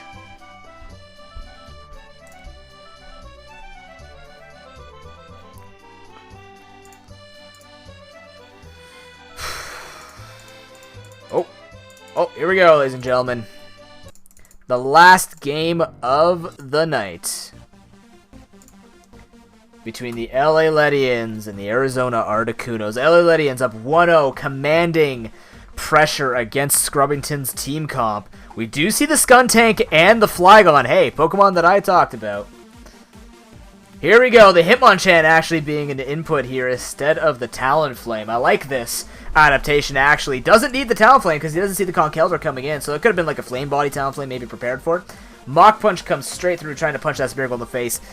Scrubbington's a little bit smarter than that, so of course Bronzong is going to be able to take that. Now we've seen him most likely run mostly run offensive Hitmonchans, so that doesn't have Life Orb. It could be something else like a Citrus Berry, Figgy Berry, whatever. It could be carrying Assault Vest, could be carrying Choice Band for all we know based on the way he's played it, but he also knows he can't do anything against Bronzong, so he makes the switch. Chestnut comes in. We see Rocks on the side of Elemental, but we see Leech Seed on the Skuntank as a Powdon now comes in as the Acid Spray. Interesting. I have not seen Acid Spray Skuntank in an extremely long time. But I say Acid Spray Skuntank, I mean, it makes it a special attacker instead of going... I don't think this thing gets Nasty Plot. I think it just gets Acid Spray. But he could have the likes of Fire Blast. He definitely has the likes of Sludge Bomb.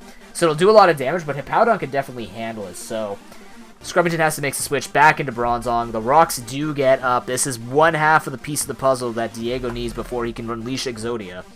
In which case he sets up the spikes and has the same amount of fun. But Acid Spray could indicate that he could have Defog on that Skuntank. We haven't seen it yet. But I know he wants to keep up his rocks too, so maybe he doesn't have Defog after all. Scrubbington does need the extra damage on Diego's walls. Because if he's missing offense and now he's brought the Flygon and the Skuntank, he's definitely looking for a bit more offense. And I definitely think Acid Spray will just put pressure on those walls. Even on the Hitmonchan who has high special defense, it's going to weaken it significantly. And then Flygon as well will just handle likes of Alolan Mux. So let's see. Knockoff comes through. What item does it have? It has a Black Sludge. We knew that. Sandstorm's going to be chipping stuff away. Can't go for Acid Spray here. Most likely, yeah, okay, he does end up bringing out the Defog. So he does go for the Defog. Sacrifices it. Brick Break does not actually kill, and the sand subsides. This thing gets one more turn to do something. Could maybe just go for Acid Spray to make it weak to something like Porygon Z. And he does end up actually doing it, so this makes sense. So what now he can do is Pursuit went through. He knows that he could be Pursuit Trapped. The Aftermath actually comes through. So PZ can actually come in and threaten and make Sweet D think about if he's going to go for Z Conversion, which doesn't make sense, or if he's just going to go for Tri-Attack and just end up blasting something hard. But instead, Scrubbington opts for the Smeargle. More of the defensive option, wants to set his rocks up again. I guess before Hippowdon does, so Hippowdon is going to come back in. We do see the trick come out, the Choice Scarf Smeargle. Ooh, he actually did it. And now he can go for the Spore on the Hippowdon that's not even faster than Smeargle. Because that thing was max speed. Now we've got a trap here. Articuno's looking to make their way back here in Game 2. The Chestnut makes sense to come up, but the parting shot's going to happen. So Scrubbington can scout the switch. What does he go into here, though? I think it's got to be PZ. Yeah, he's got to threaten with the Ice Beam. It's got to do a lot of damage. But I don't know, because Chestnut, we saw Woodhammer on it. It did about 45%, something like that. He can still set up and just go for it. Like, the +1 would definitely kill, especially after the Sandstorm. Or maybe not. It might just live with a little bit and die to Sandstorm. I can't imagine it. It has to be at least 70% with a +1 Ice Beam. It's gotta be. I don't see how it can't be. It's gotta be. Unless I'm really out of tune with it, but I could be underestimating PZ here, but I think it's really going to come down to, does he want to set up and take the damage? Diego says, screw it, I'm not doing it. I've got Mach Punch. Z Conversion comes through, but last time we saw this thing become a Ghost type, which means he can't Mach Punch it. Very well played by the Articunos here, knowing that. Shadow Ball does end up coming through. Doesn't do a lot of damage. The Ice Punch is going to come out. Are you freaking kidding me? That is extremely unnecessary. Wow. That's...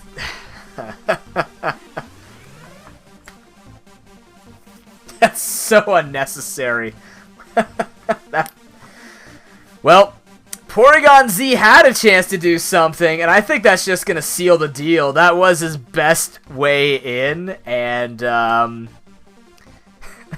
he got that. That's true earlier. Oh my god. That's so unlucky for Scrubbington.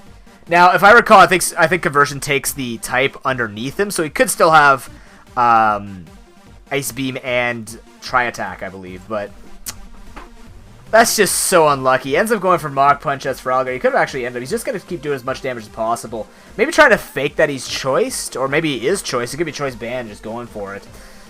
But Chestnut's got to come in. This is +2 attack. Ice Punch should do a fair amount of damage, if not kill. It does end up actually killing.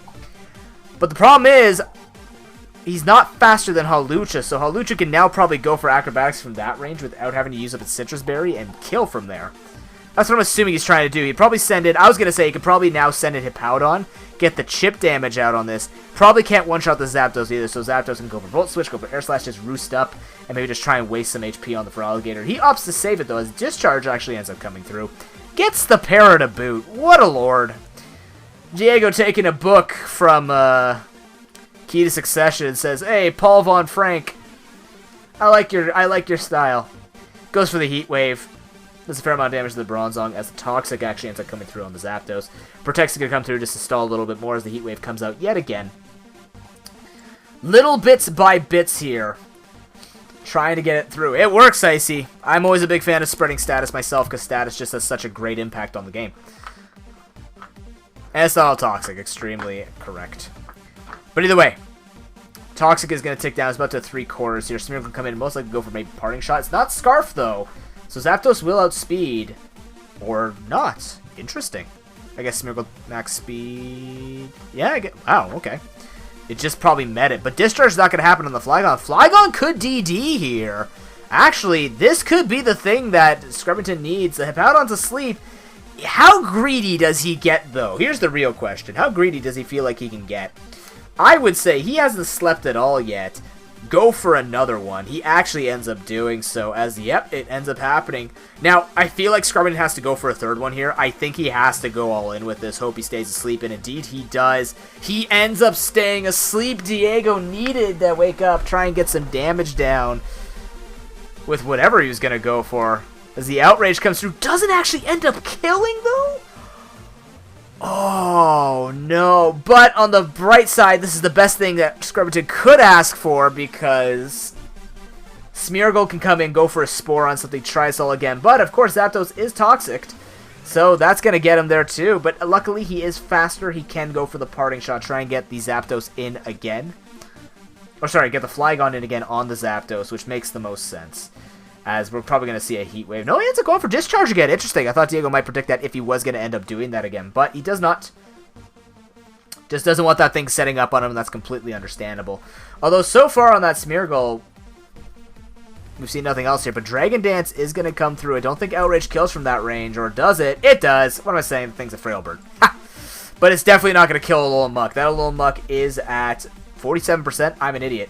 That could actually do it. Oh my god, that might actually be his in. That might be the win right there because I just didn't realize how much damage his team's actually taken. +1 Outrage. Kills off Zapdos.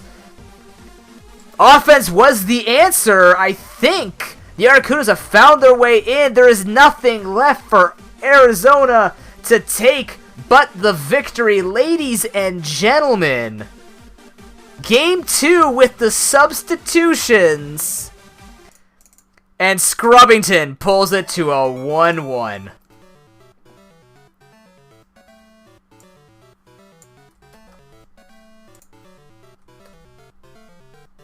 Oh no. Did I miss it? Oh no, did I miss the game? I got it. Sweet.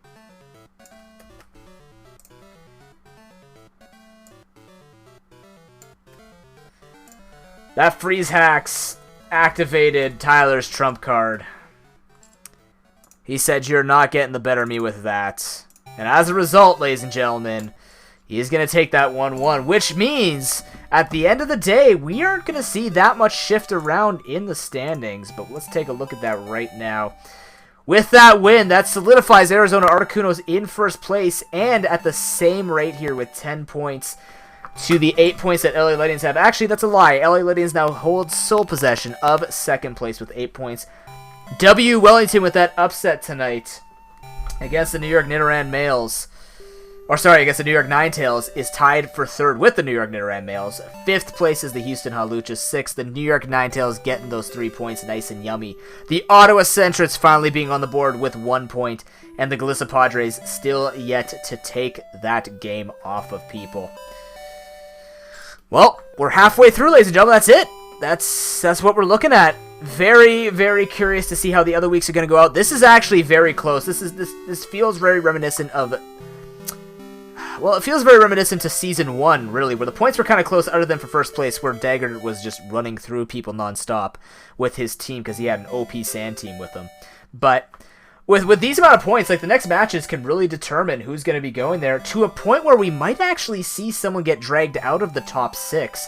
Just with how many 1-1s have actually been going on between our top 6 players. So, let's take a look at next week's matches. The Houston Haluchas versus the Arizona Articunos. Big need for Inert Fury to try and slow down the powerhouse that is Scrubbington. The New York Ninetales versus the New York Nidoran Males. Hometown heroes taking each other on. The LA Legends versus W Wellington. That seems super interesting. And a battle of the bottoms between the Ottawa Centrets and the Galissa Padres. That could be interesting as well, because that gives an opportunity for the Ottawa Centrets to maybe catch up, or the Galissa Padres to say, I'm not going down that easily, and might overrun and try and go for a run for the top 6. Let's do a bit of number crunching right now. At this point, Galissa Padres definitely running for top 6. Ottawa Centrets, very low chance that they could try and even make it the top 2. Actually, probably next to none. Because one more 2-0 for the Arizona Articunos, and that's basically it. The top 6 will be just racing for seeds 2 through 6, because 1 will just be out of reach unless Arizona Articunos starts dropping everything. But right now we're looking at even the New York Ninetales kind of struggling just to stay in the top 6, not hoping for that top 2 anyways. But it could still happen, because it's kind of weird to talk about it this way, since the points are actually extremely close. So, just give me one moment here, ladies and gentlemen, as I set up our teams for next week. We could talk about those. Thank you very much for joining me tonight. If you're here for the battles and not for the analysis, you have been wonderful. We will see you next Wednesday, the 20th at 8:30 p.m. Eastern Time. But if you are here for the analysis, which, you know, may or may not affect anything that you do, let me get that ready for you right now. Did we see the substitutions work for people this week? World Leader, it almost worked, but not nearly to the effect that he wanted. That Dragalge just gave him too many issues, but it's interesting to see how this has been happening quite some time now, where we're seeing the subs actually happening the week that they need them. That makes me feel really good about it. I'm really happy about the substitutions being added to this tournament, as I mentioned last week as well. So I think what will happen is we'll actually expand the pool slightly so that we can add more Pokemon to the trade pool and try and make it a little bit more flexible like that. Let's get Wellington over here and Galissa Padres versus that. Come on. Oop, oop, oop. No, Wellington over here. Oh my god. I'm lagging. 1 second. Come on. There you go. Did you do it? Did you do it? Okay. Let's take a look at this. So, looking towards next week.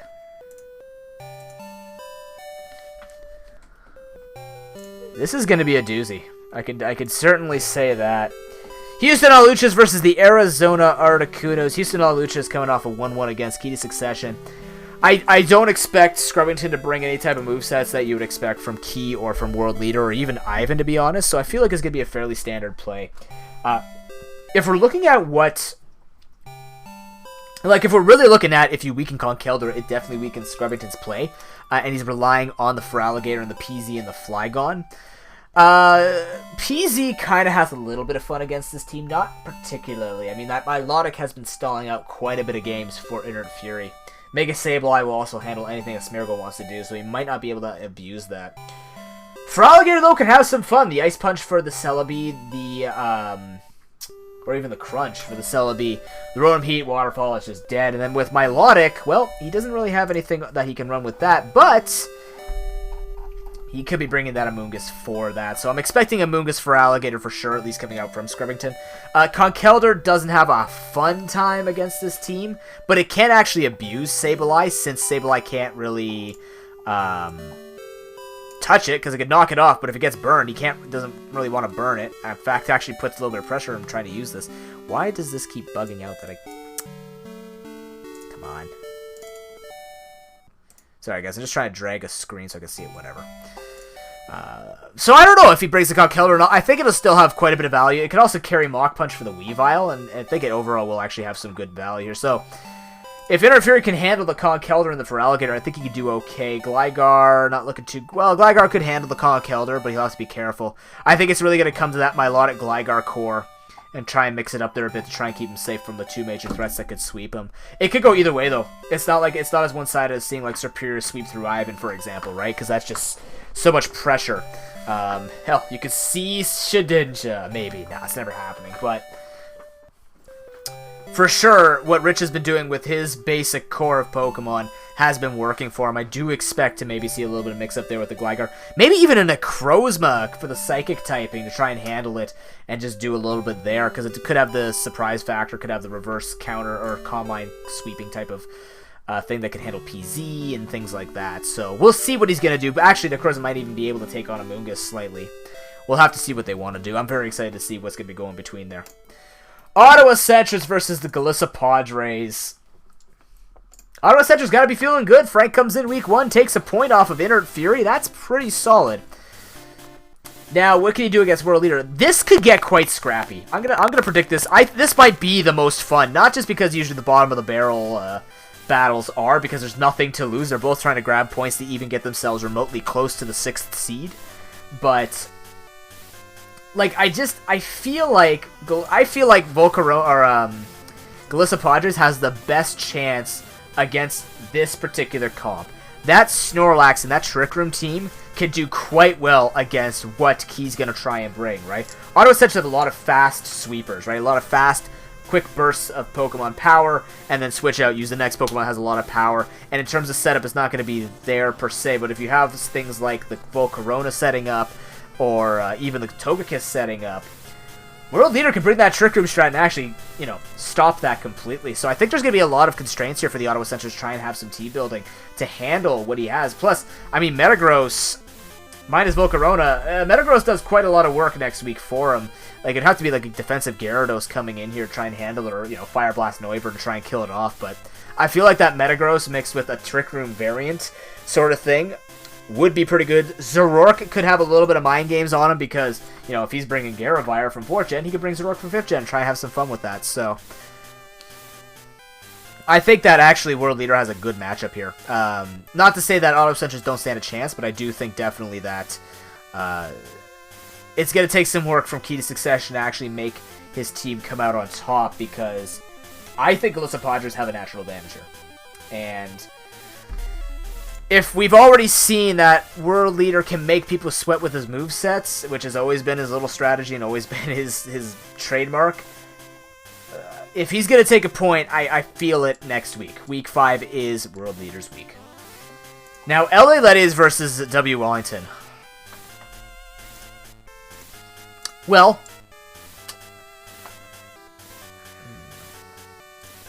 this one's going to take... You know what? I'm going to come back to one. That's really hard, actually. That was really hard. The Battle of the New Yorkians, though. Let's see what we got going on here. New York Nidoran Males versus the New York Ninetales. I like what the New York Ninetales brought out. Good game knowledge, especially using that Keldeo and Superior, abusing the weakness that he has against the defensive core that New York Nidoran Males can bring, where they have the Registeel with the Dragalge and the Alomomola. I think you still bring that Dragon Pulsing Leaf Storming Superior. Not Scarf, but I definitely think you need that thing. I think Serperior is going to have a fun time here because it gets set up against those walls. If he brings something like a sub, oh my god, he brings like sub, Leaf Storm, Dragon Pulse, HP Fire, he should have a good time against the defensive core that Nidoran Males can bring out. And other than that, he's going to have to use something like a Staraptor to try and handle the hits, because otherwise, Mandibuzz could take it. He could use something faster, maybe like Scarf Crocodile, try and take it on. Mega Manectric's going to be really important for the Nidoran Males. But I think that these pickups that Mitch found for himself against Mitchie are going to do quite well.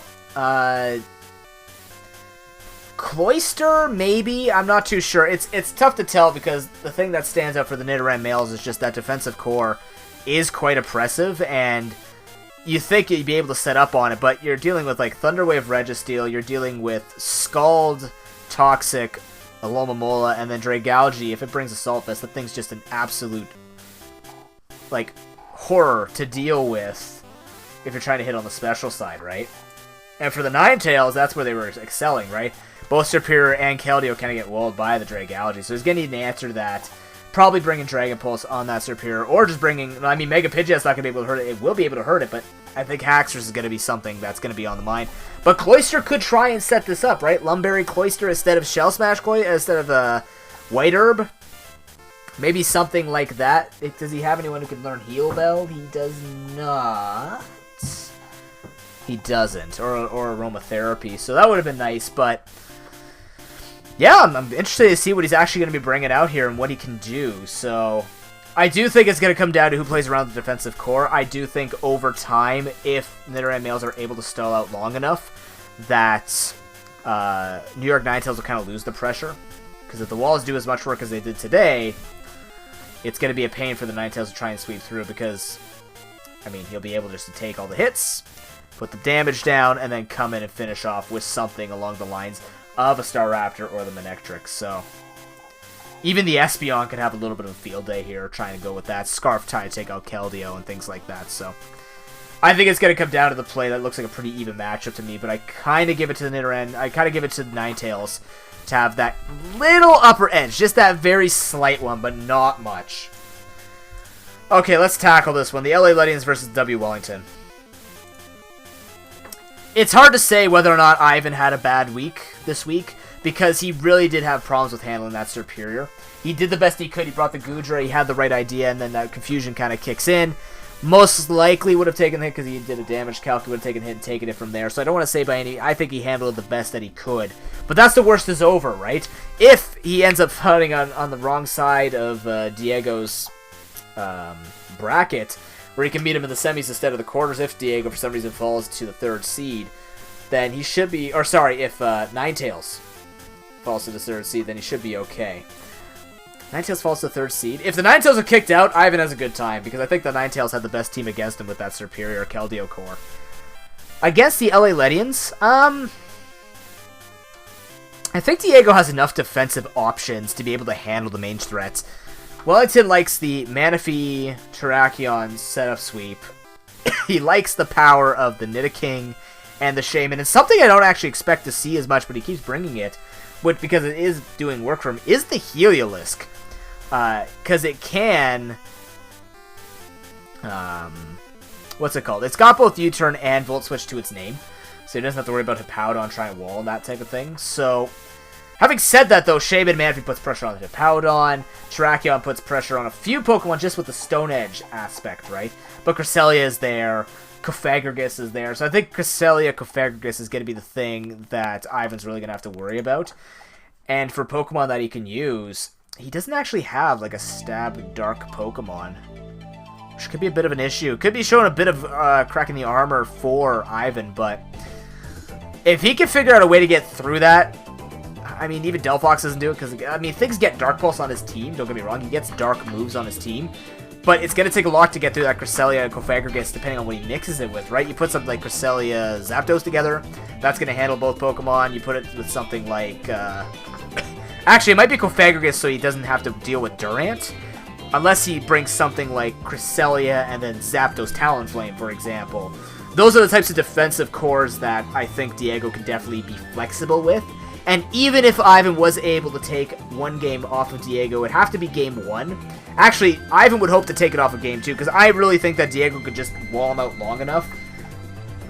Playing around the fact that Ivan has been standard and has also been now predictable. He's doing the same strat over and over again, which is not a big deal because it works, just because most teams couldn't handle that much offense pressure from those Pokemon like Terrakion and Manaphy. But Diego's team now has those defensive answers. What does he do against it? I think he has to take it at least game 2, right? I think game 2 is going to be the time when Ivan really shows how well he's become in this season, because he's definitely improved from the other seasons, and it's only getting better and better. Season 2 champion, remember, and now he's showing even better play in Season 3 here. And if he can take a game off of Diego in game 2, at the very least a 1-1 like that, even if he takes a game off Diego, perfect. But I'm really looking forward to game number 2, because depending on what offensive threats he brings, you know Diego's going to bring the right defensive course to handle that.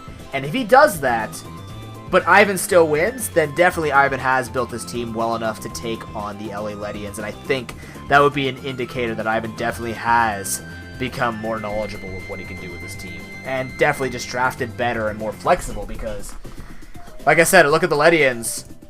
I see a lot of Pokemon options that he can bring. And I do think something actually that Diego can bring is he can actually bring out the Kingdra, but he's got to mix it with someone who can take out that Flourish.